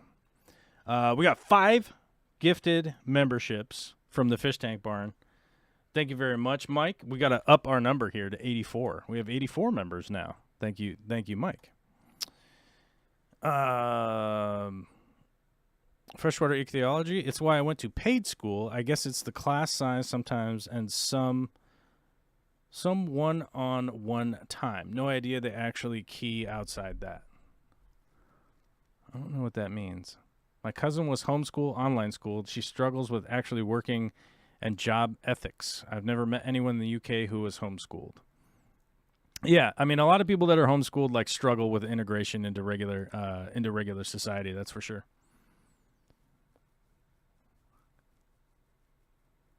I don't think you can force people to thrive in any environment if they are not motivated to do it. Yeah, and I think that's a factual statement. You can't force people to thrive and do well if they're not motivated to do it at all. That's true. But the reality of the earth, right? The earth that we live on is that there are certain people that can't be left to their own devices for thriving, right? For instance, 5-year-olds, right? 5-year-olds can't feed and clothe and take care of themselves and just live outside on their own. They can't, right? They can't just go out there and take care of themselves. There are humans on this planet that can't just 100% take care of themselves, right? And the idea that the sort of homeschooling vibe is that, well, I can teach everything to this person that this person will ever need to know. I know everything, and I'll just tell them. And I always thought that was super weird to me, that anyone would think that you knew all of the topics super well, you're an expert in all fields, and be able to introduce that to one human being, right? But when it comes down to the thriving argument, you can't force somebody to thrive in an environment if they aren't motivated. But some people do need to be taken care of, right? Some people do need to be taken care of, and don't have people that can just do everything for them. Why I don't think we should outlaw homeschooling at all, because the people that are super motivated to do all that homeschooling and take care of their kids and do all that stuff, and if they do a really good job of it, cool. It's all good by me. That's fine. I would just say that statistically the outcomes are much worse than they are otherwise. A social contract, go to another society. I am free to stay, right? As long as I pay taxes, you won't throw me in a cage. It's very rare for somebody to be thrown in a cage for not paying taxes. It is super rare that somebody would actually be sent to jail for not paying taxes. So while being thrown into a cage, aka jailed, against your will, is a violent action and is horrific, yes, you do live under a social contract. You're surrounded by other human beings that have an expectation that you are existing within our society to a certain level of normalcy, correct? You drive down the freeway, you don't expect someone to swerve all over the place and crash into you, right? Why? Why is that? Well, they're free to do it. I'm free to just crash into people. Yeah, you have a consequence, right? Because you're living under a social contract. We all are living under a basic social contract that you could basically look up the laws and regulations in the area that you live in and educate yourself on them and know what they are, right? But yes, we do live under a social contract, and you are, by the way, free to go live in another society. No one is holding you back.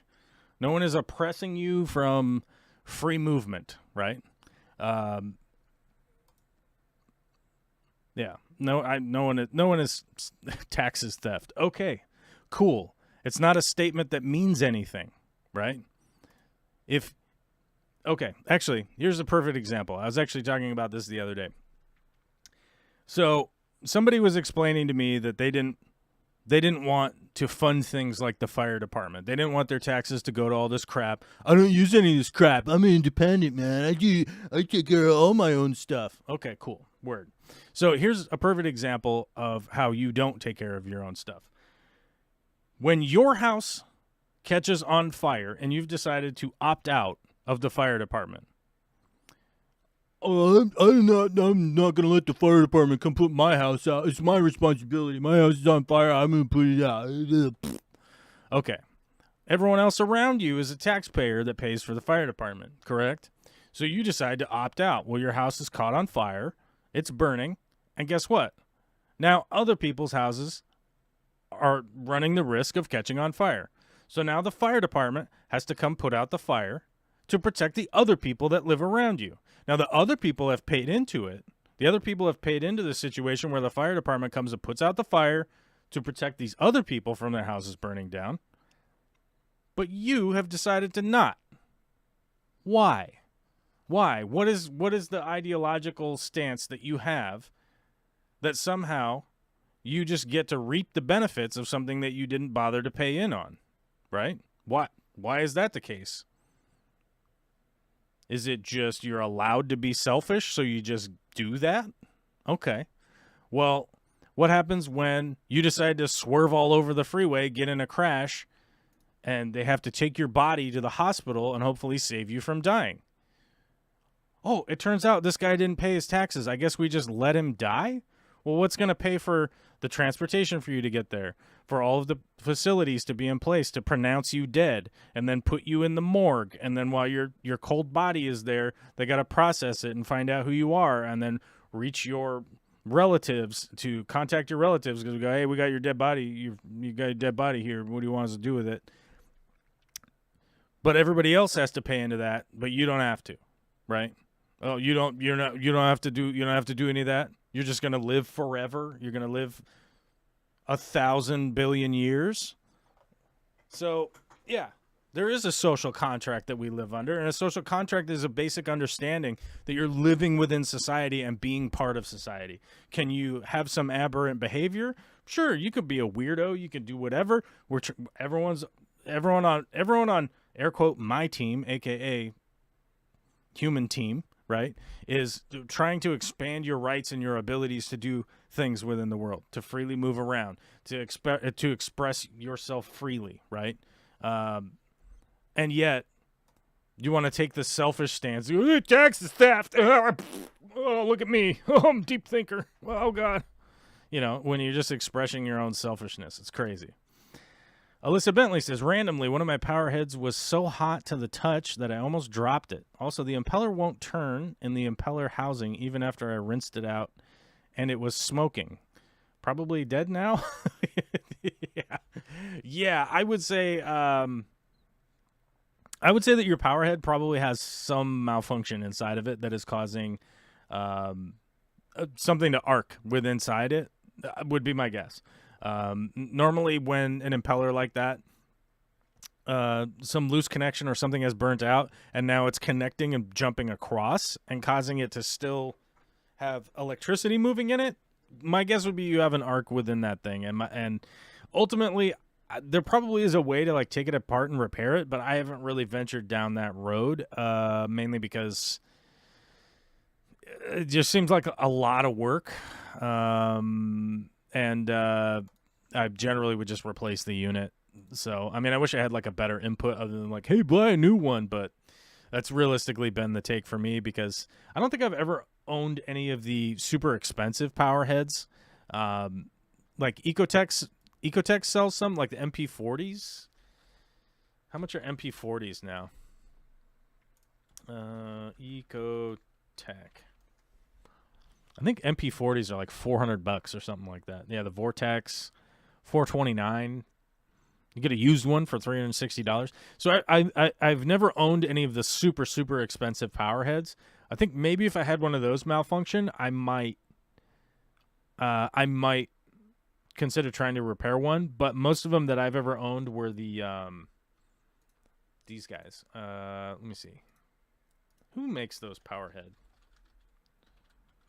Jibao? I think Jibao makes the ones that I've used a lot. I'm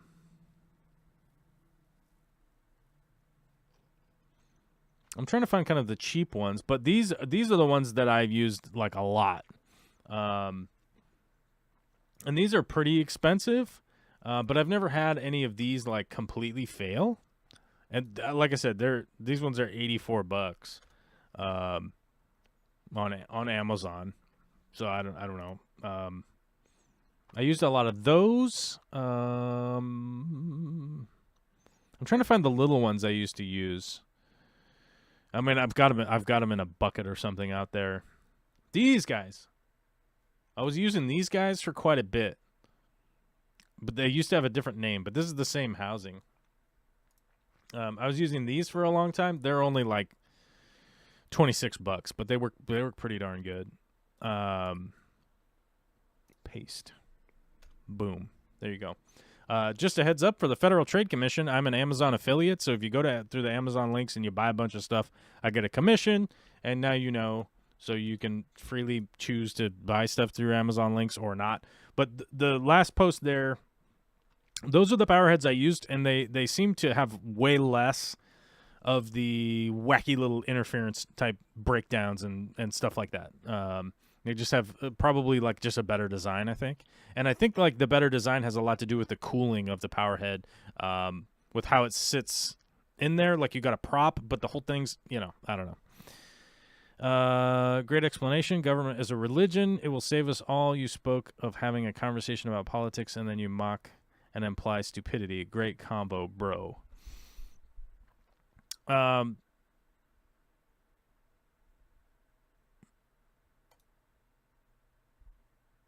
mean, if you feel like you've been mocked for making a statement that is inherently in its own right, this statement you made right here is 3 words long. Tax is theft, period. You type that into the chat. That is an inherently dumb statement to make, right? And I feel like I explained myself that as like a dumb statement to make. Now, if you feel mad or bad or angry or something, apparently we went to high school together, so I guess reach out to me and let me know what's going on. If you're having, I don't know, if you're having an issue or something that's happening. I don't think that government is a religion. I don't think that like government will save us all. Government government is the applied ideas and ideals of the people that are living under it, right?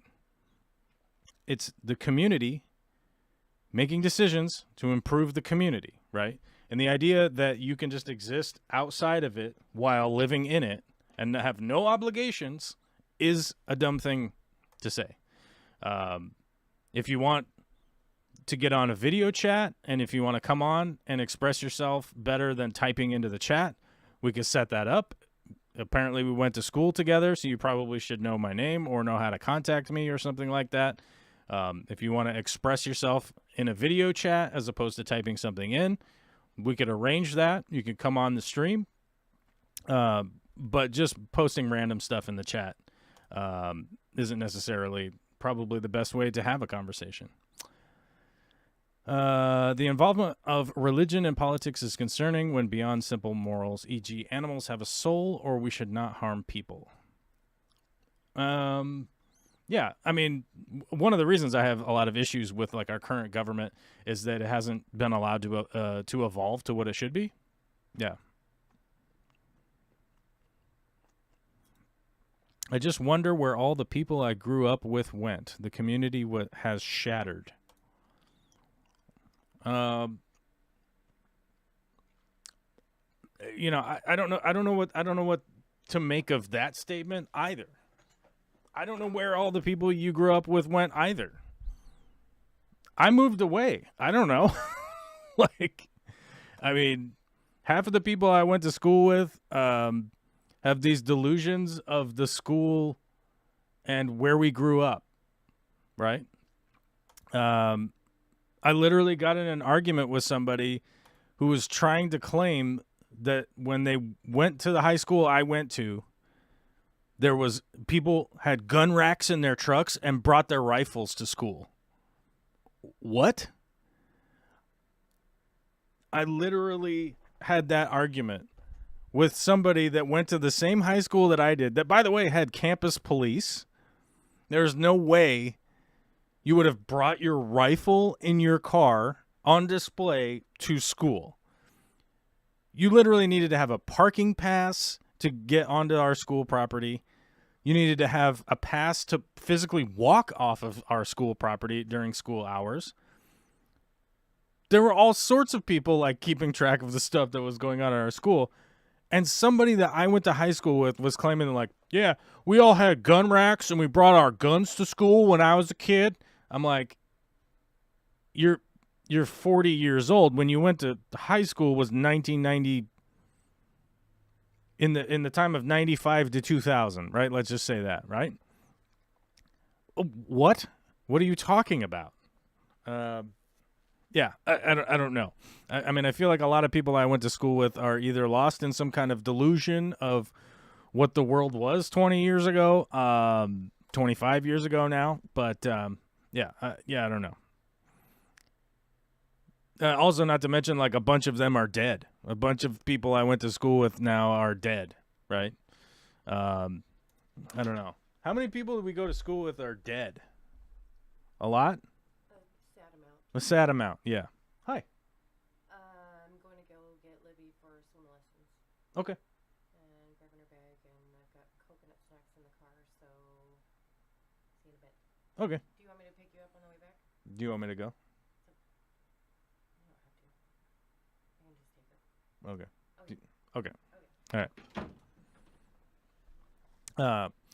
So, yeah, I mean, actually, that lady is a year behind me or something like that in high school. We didn't hang out back then, but we hang out now. You know, I just asked her, like, how many people are dead already that we went to school with. I mean, I'm 42, and a bunch of them are already dead. Yeah.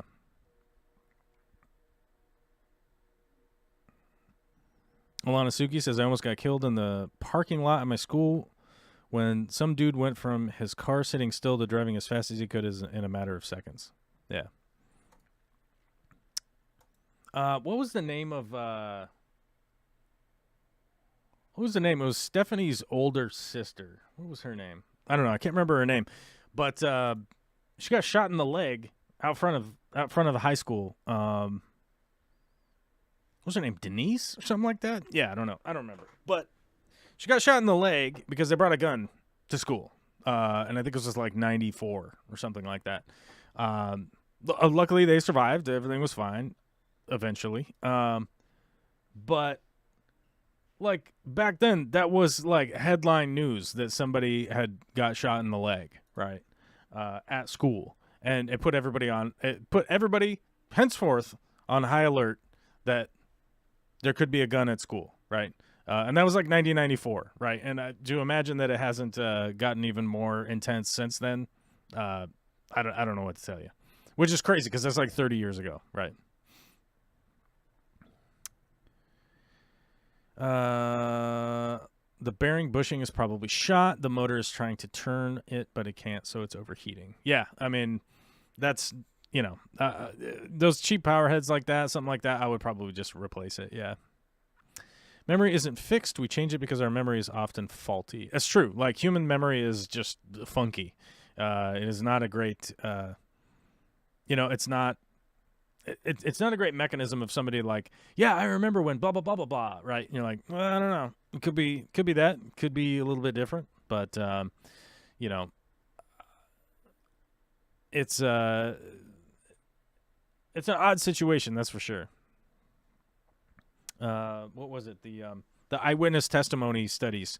The eyewitness testimony studies almost always showed that, like, something was completely wrong with the eyewitness testimony. And I think, like, a lot of, like, human memory and stuff like that has to do with the fact that, like, you can't maintain these insane amount of memories for a really long time because your brain will eventually like compound too much memory over something that you're trying to recall, right? And you know, like a perfect example of that is like, let's say that you played guitar 20 years ago. Like, go pick up a guitar and try to play it right now. You're not going to be able to play it the same because it's not something that is moving into the front of your mind. It's not something you're actively like working on and engaging with. And so it's something that's going to go away, right? And the same thing with like, I'm trying to remember things in your past and whatnot. Is like an example of that where you're kind of like, yeah, I've got a good idea of like something that happened, but it might not be that accurate. That recent shooting of a teacher by a 6-year-old, I think, is really sad. It's died down on our news, and I hope she recovers well. Yeah, that was insane. That was just wild. 6-year-old shot their teacher, and I just don't even know how to wrap my mind around that. And from my understanding, I guess it was like on purpose, which is wild. Here, most people accept taxes as part of the welfare state. I hear a few Americans complain about their taxes when they find out what you get for it here, like relatively cheap education, care, and good roads. So, just Bob, you're in the Netherlands, and I got to admit, how many times have I been to the Netherlands? Once or twice? I don't know. The time I spent in the Netherlands is a real eye-opener to how things can be applied, right? As far as like, community application from local areas, from cities, all the way up to the federal side. Is that it's, I have to admit, the time I spent in the Netherlands, it's like, what? Oh, huh? Oh, you guys, what? Oh my God, what? Like, there's so many things where you just kind of, as an American, you're sort of flabbergasted by the day-to-day things. Like, I understand when you go visit a country like Netherlands. Let's use the Netherlands as an example. The big windmills, like, oh, whoa, oh, construction project, oh, whoa, like the dikes, oh my God, wow. For me, the thing that was really eye-opening was just like the day-to-day existence of the average like people in the Netherlands, of going like, oh, you have a job, like, word. That's cool. Like, what's your job like? Oh, this is what it's like. I work here. Okay. Like, huh. Okay. Like, I don't want to use like specifics because I don't want to like specifically try and tell somebody's story exactly. But the reality of the community building programs around people getting training to get into jobs, that you get into a job and the job can train you to become a better worker at and stuff like that. Like, it just essentially doesn't exist here in the States. Then the fact that everyone has healthcare sort of regardless of your position in life, you have healthcare that is functioning and that operates, that the transit there makes sense. Like, the city planning there makes sense. The fact that like a bunch of garbage stuff doesn't exist in their food. For example, like, you go to the grocery store and you realize that like the food here is actually food. Like, where's all the weird junk food and stuff? Like, it does exist there, but it is vastly diminished in comparison to the foodstuffs that you see in American stores, right?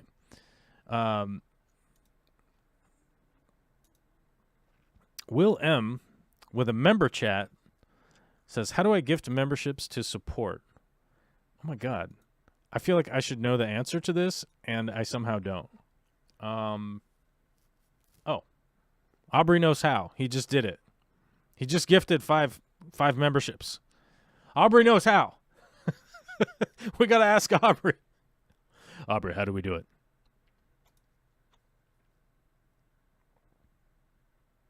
Aubrey knows how to click the buttons properly. We got to up the number here, dude. We're up to 89 now. We got 5 more. Oh, am I supposed to give the shout out? Carmos Creations, James Dover, Austin Stewart, Scuba Steve, and Catherine Thomas. They were all gifted memberships. So we expect a Replay Team 6 comment from them. Matt Romero, Kiwi Mamo, Bruce D, Lady Guinevere, Gary Chodrow. Like, Matt Romero's in the chat. I went to high school with that guy. I went to high school with Matt Romero. We still talk. We text each other, and he just had a kid. So where did he go? He's a dad now. He's doing dad stuff, dude. He's got a kid, and I will tell you, if you don't have a kid, you don't understand. You know, it's a weird thing. If you don't have a kid, it's very easy to like sort of just exist floating around, right? Like you could just be floating around. Whatever you do is like not that big of a deal because you're not like grotesquely affecting someone else's existence, right? And I can say that from a personal like understanding, right? A personal understanding of my perspective of not having a kid up until I was 38. I think I was 38. Hold on. When was Olivia born? Yeah, 38.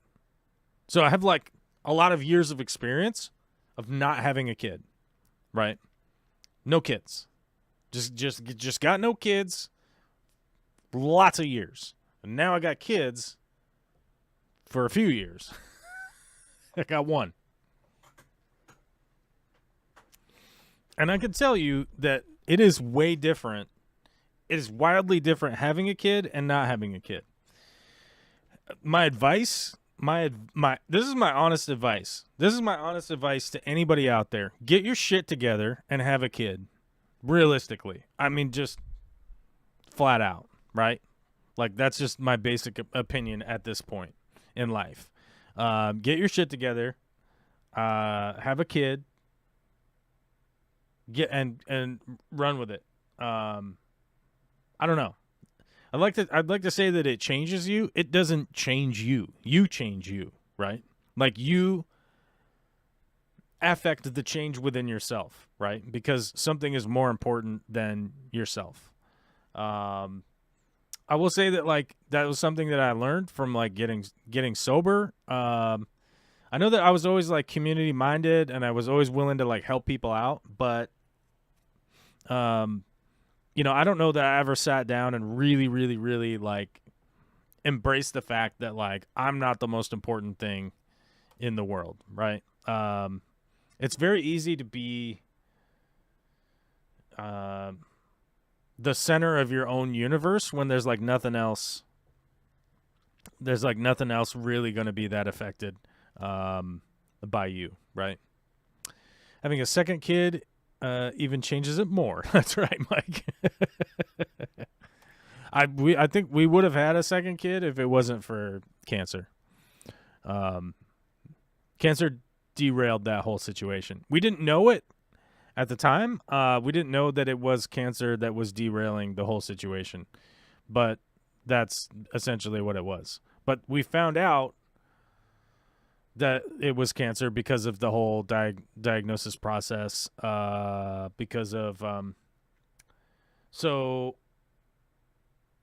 Vicky was like premenopausal at like a really young age, right? Which is sort of like was sending up these red flags of what was going on. So there's like a hypothetical world where like we could try to have a baby or whatever, but that's gonna straight up put Vicky's life in danger. Alyssa says, lols, no thank you. I prefer being auntie. Well, it is a unique situation for Alyssa that your siblings are breeding like crazy. So if you have that situation going on, I mean, I can understand. And by the way, anybody that chooses not to, cool. That's totally fine by me too. As I stated, my advice was like, have a kid. You don't have to take my advice. No one ever has to take my advice for anything, for any reason whatsoever. Here in Sweden, we have high taxes taken by state and county, but when someone in the U.S. explains their specific taxes in a video, They wasn't so far from ours as they say. I think not 100%. Okay, hold on. Mickham, I need a second to reread your statement here. Here in Sweden, we have high taxes taken by the state and county. But when someone in the U.S. explained all of their specific taxes in a video, they weren't so far from ours as they say, I think. Okay.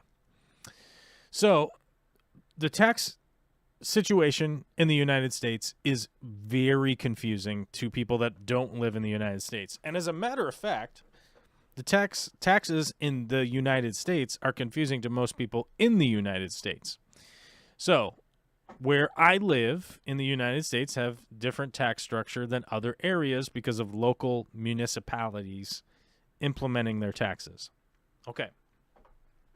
On a federal level, we have what's called a regressive tax scale. Is that correct? I might have said that wrong. Anyhow, progressive? Regressive. I forget which one it is. The more money you make, the increase in the percentage of taxes that you pay, right? And admittedly, it should go back to the 1930s version, but we're at where we're at right now, where I believe 37% is the top. What's the top?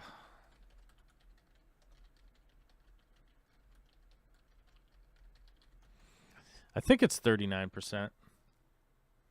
Tax brackets for federal and income tax rates. 37 is the top, yeah.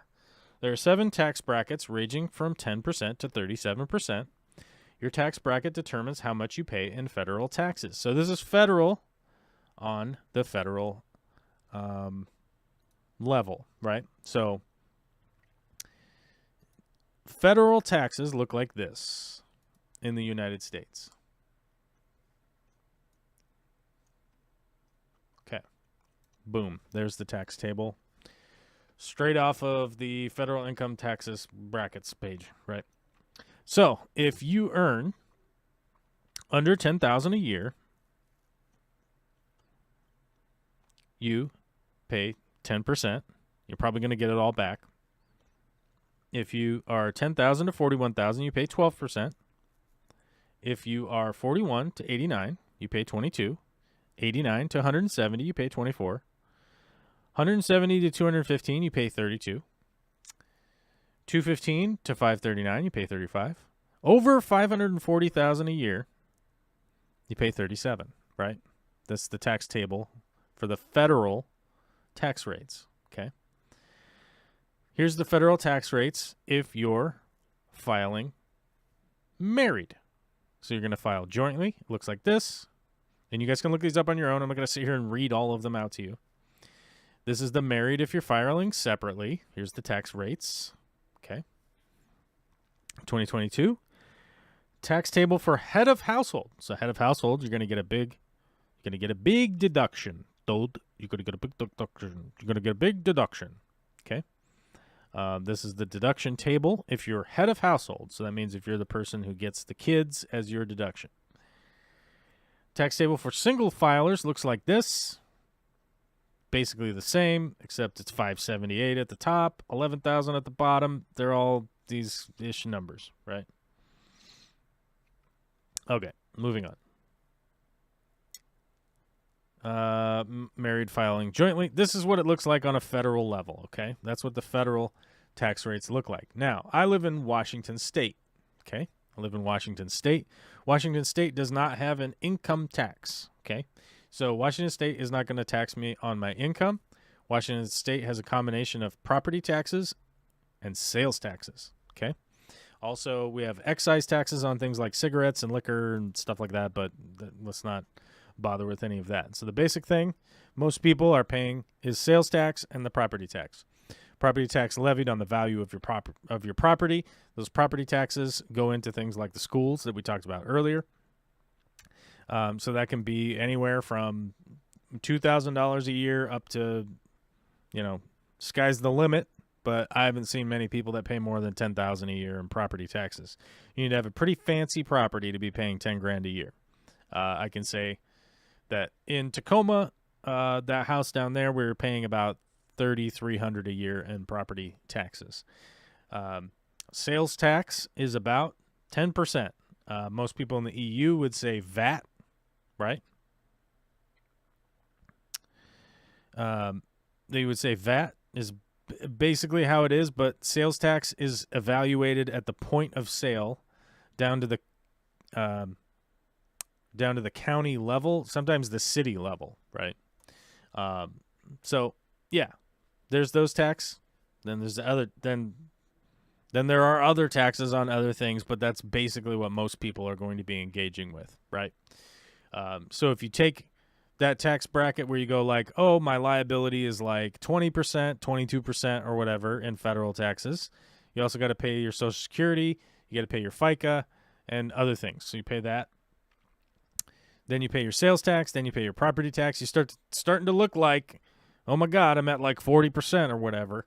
Now you do get a lot of write-offs and stuff like that. But you start to move into a percentage where you're like, wait, we're kind of paying a lot of taxes.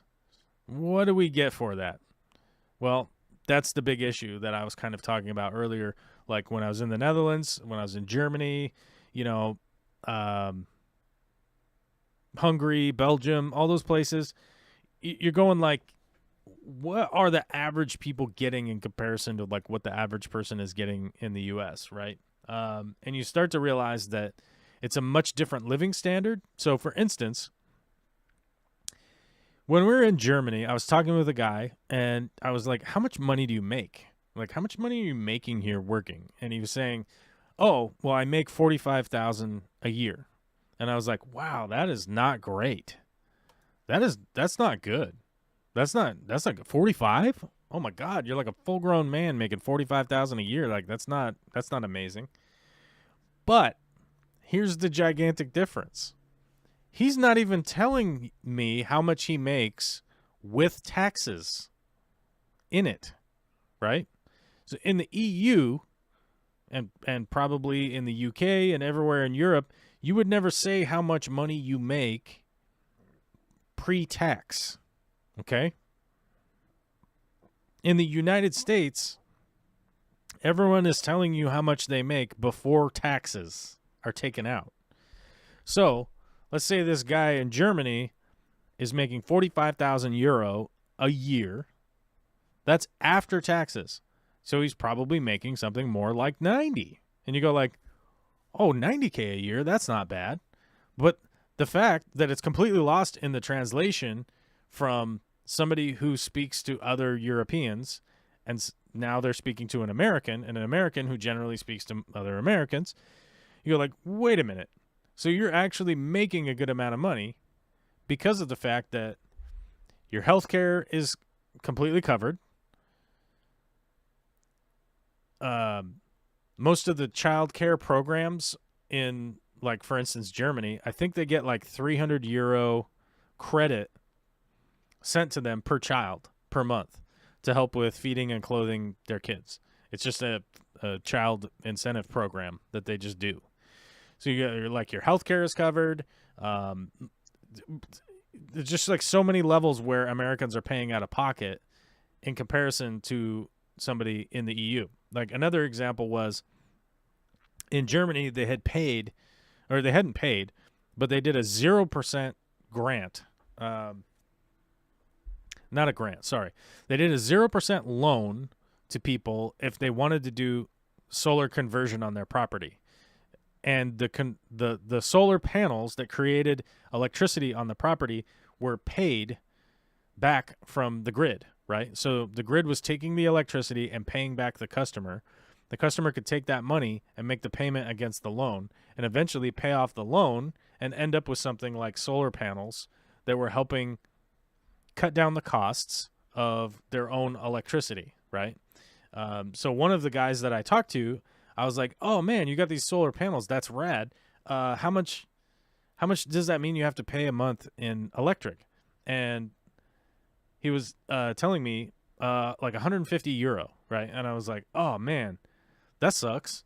That sucks. You gotta still pay like that much. That's like $200 American, right?" And he was like, "Oh no, that's how much I get a check." So he's literally like getting paid for the electricity that they were producing because the loan had already been paid off by the previous owner. Apparently somebody else had owned the house, and then when they sold the house, they paid off that loan as part of that. So they never even had to make a payment on the loan. They basically were using less electricity than they were generating. Now, it probably would be different in the winter months when there's not a lot of sun, but at the time, that's what was going on at the time. Now, I'll be honest with you guys, I would be all in favor of being net $0 out the door by the end of the year on my electric bill. I'll tell you that. I would be stoked by that. Will M was going to gift some subs, but I don't know. He must not have been able to figure it out. Aubrey says, it should be the same menu as the membership milestone and super chats. I guess it's on the button with the super chats. Yeah. So I don't know. I don't know. But feel free to gift memberships or super thanks whenever you want, because I think you can do it even when I'm not live now. Yeah. Taxes here are added from the start for every separate branch, so unless you are running a company, we don't have to declare or add any of it ourselves. It's done by the employer by law, added for sales. Yeah. And that's one of the weird things. So anybody in the EU that's watching right now, do you do your own tax preparing? Like you have to put together all of your taxes, all of the paperwork, all of that stuff, and then mail it back to the federal government? I realize the other day that y'all don't have to do that. In the United States, you have to do that. It's your obligation to take all your tax papers and put them all together and then send them in. It's crazy. I didn't even realize that there was the option to, like, let's just not do that. Yeah.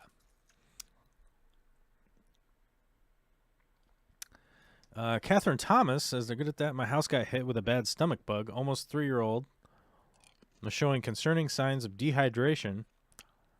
Then right before we bring him into the doc, he pees. I'll tell you this much, man. Like, little kids getting dehydrated and not peeing and stuff like that, that is one of the weirdest things I never thought I would have anything to do with, you know? I was actually talking to a buddy of mine that I've known for like 30 years now. And he has a couple daughters now who are older than Olivia. And one of the funniest things I've ever heard in conversation was he was like, "Yeah, you know, I'm a dad now, which means I've had to clean my daughter's vagina." And I was like, I started laughing. Like, well, that's a reality you got to deal with now as a dad, man. That's a dad thing you got to deal with. Like, oh my God. And he goes, I don't understand how humans have survived this long, considering, you know, the flora and fauna, I guess we'll put it that way, and the fact that these little humans, they have no idea how to keep anything clean. Like, how did anyone become an adult? How did that possibly happen? Seems wild. G Bear says the salt tax in New York is killing me. Yeah, I mean, the thing is that, like, it's super easy to be critical. It's super easy to be critical of taxes, right? Because, like, everyone will agree, like, oh, taxes are too high. Ooh. You know, and they're like, everyone will agree with you. Like, diarrhea is bad. Like, yeah, right? Everyone will agree with me. Oh, you've made a profound statement, right? And it's very difficult to, like, try and explain to people that, like, oh, hey, these taxes go to, like, 48,000 different weird projects all around the area. Oh, well, I don't want to know about that. Okay.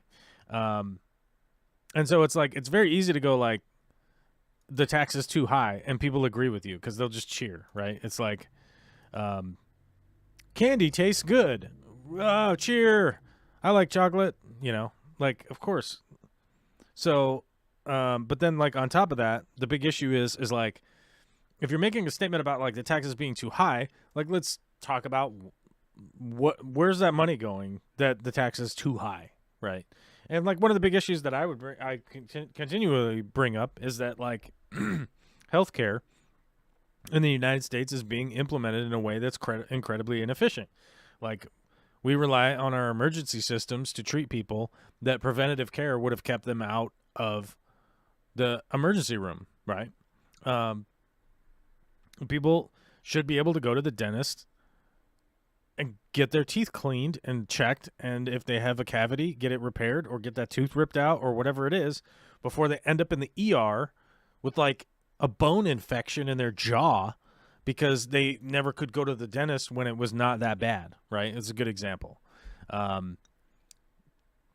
Yeah, but we don't have those programs. We don't have those programs. So you go like, okay, if we're being taxed too much because I think we should have a dental plan that is tax paid, right? We should have a taxpayer dental program. It's like, okay, we have something to talk about now. Okay, because we could talk about the advantages of the public sector versus the private sector, right? The SALT deduction allows taxpayers who itemize their deductions to reduce their taxable income by the amount of state and local taxes they paid that year up to $10,000. The taxes that can be deducted. Oh, I've mentioned this on lots of live streams. If you think you're being taxed too much, fine. Start a business. Just start a business. Start a business, get a small business going, and invest in it. That's going to be your best bet, honestly.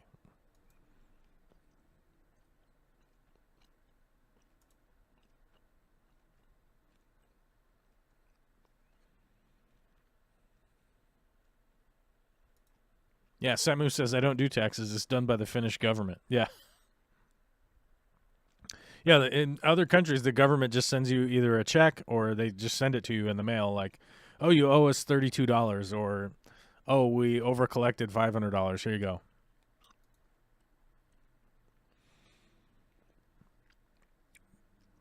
It's capped, and most property taxes in New York are $15K to $50K. In Rockland and Westchester counties. You know, it's like a controversial statement, you know, but I'll make it because I made it earlier. I empathize. I empathize 100% with people living in an expensive area. I get it, and I really do, because I was priced out of 4 or 5 different places that I lived at. Gentrification, building prices, neighborhood prices, all that kind of stuff. My rent kept going up, and I had to move. Now,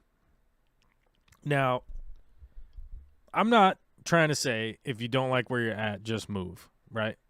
Because I do wholly believe that if you can improve the area that you're living in and make a change in the area that you're living in, I would advocate for that first, right? But if there's a more efficient or effective way by relocating to a different area and you can figure that out, then maybe go for it. I personally know people who have completely moved from Washington State because it was too expensive here. Their property went up in value. They sold it. They moved. I've got friends that live in Utah, Arizona, Texas. I mean, the list goes on. But, you know, if you're living right near New York City, it's going to be inherently really expensive, and you might want to look into making a change. I don't know. But that's probably where my thought process would be. I used to live really close to Seattle, right? And it kept getting more and more and more and more expensive. I eventually said, screw it. I got to move. There's just no other option now, right? I used to live in a place where you could look out the front window and see the Space Needle across the water, right? Like, you know, you get the view of downtown, the Space Needle. There's Seattle. It's right there out the window, okay? But it continued to get more and more and more expensive. And at a point, I just had to go like, all right, F this. I got to move somewhere else, right? So I moved to another place. And they went over time. You know, the people there, like, never increased the rent because I was taking care of the building also. And things were, like, going along there. But it was time to move because I had to invest in ourselves, right? Vicky and I had decided Like, we got to invest in ourselves. That's what we got to do. So I moved 30-something miles away to Tacoma, which is like a lesser city where the prices were much cheaper. And that was a super bummer. But we had to invest in ourselves, which meant we had to move to a new community, and we did pretty well there, and things were going well. You know, and then after a few years, we wanted to get more land, because we want to get more land and do more farming and that kind of stuff that we want to do, which is our long-term goals.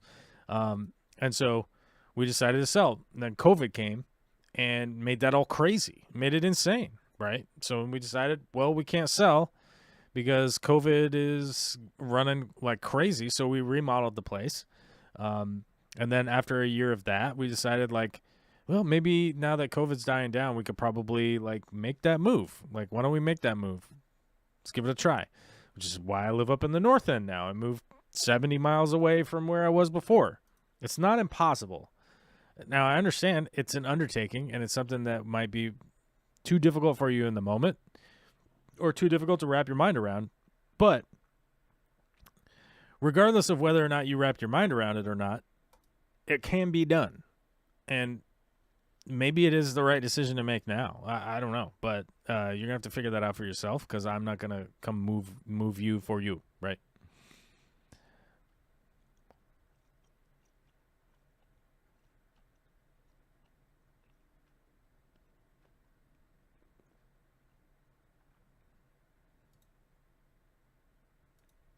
Yeah, 2 more years, and I'm out of New York. I moved to Putnam County 12 years ago. Property taxes were $6K, just got reassessed, and now it's $14K. I'm 80 miles from work, 2 years, and I'm out of here. Yeah, and I mean, that's the unfortunate thing, is that, like, you know, sometimes you got to make decisions, dude. And, like, all those people in Ohio right now with that train disaster that's going on with the toxic smoke and air and everything that's, like, poisoning the whole place, I don't think anybody in Ohio was signing up for that. Like, I don't think anybody was like, hey, you know what I want? I want a bunch of toxic crap raining down from the sky, and it's killing all the fish and it's killing all the animals and all the crazy stuff that's going on in Ohio. Like, that is messed up, right? Like, that is a messed up situation. I don't think anybody signed up for that either. And a lot of those people are probably going to have to move, which is a huge problem and going to be a bummer and going to be rough. So I just sort of looked at it that way, of the, like, maybe it's just sort of like a natural disaster, sort of, or an unnatural disaster. Maybe it's just a disaster, and maybe it's like Godzilla came to town and destroyed all the buildings, you know? And you're just like, well, this sucks. I got to gather up all this crap and find somewhere else to move to. You know, like, that's the way I saw it at the time. You know, and that's kind of the way that I still see it, is that, like, it's unfortunate. You know, life's going to throw you a bunch of curveballs and a bunch of stupid shit you got to deal with. But, I mean, you know, one of the reasons, like, I'm an advocate for, like, bolstering public programs is that, like, how else can we meet that need, right?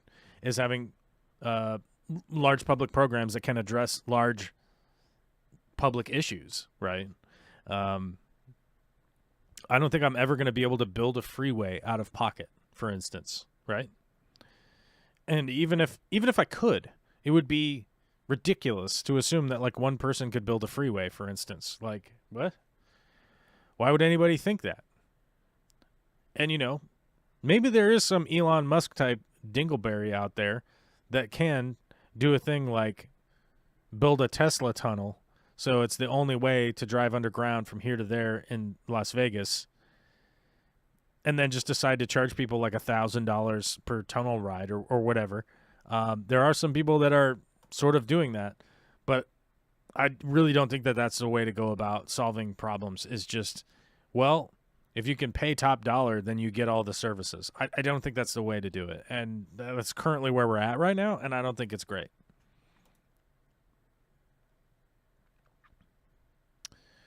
Cost here is $40 if you're going to an emergency for any reason. Pay 1 month after the visit. Yeah, which is just wild, man. Like,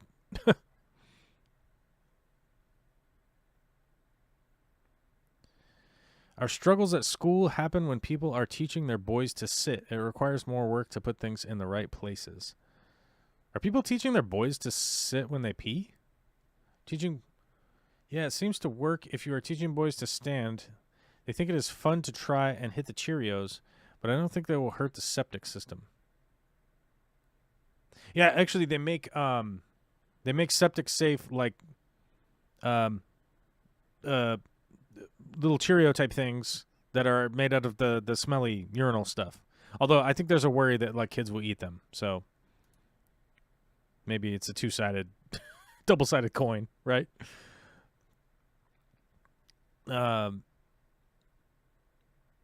Yeah, so I mean, G-Bear, as far as the issues with the taxes and it being too expensive where you live and stuff, like maybe it's helpful to just go like, this is more like a natural disaster, right?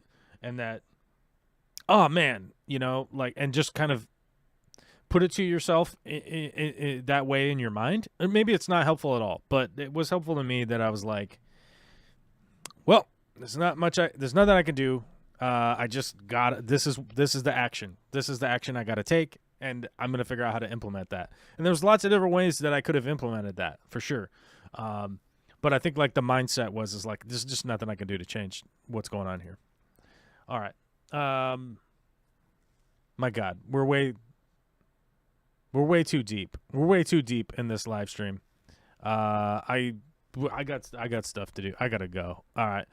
Big shout out to the Fish Tank Barn for donating 5 memberships. Big shout out to Aubrey for donating 5 memberships. As I've mentioned this before, donating memberships is probably the best way to support the channel, like as a whole, because it inspires people to kind of come back to the channel that probably haven't been here in a while. Because they get a notification that says, hey, you got a membership gifted to you. So, yeah, it's probably one of the best ways to help support, like, kind of kickstarting the channel as we move into whatever season this is, season 12 or whatever the hell this nonsense is. Yeah. Like one city on the border with Canada that has one big bridge linking the city to Canada that is owned by a billionaire. Canada wanted a second bridge and was going to pay for the entire thing. Oh, yeah, I don't know. I'd have to look into that. I don't know what that's all about. But, yeah, it's time to go. I got to go.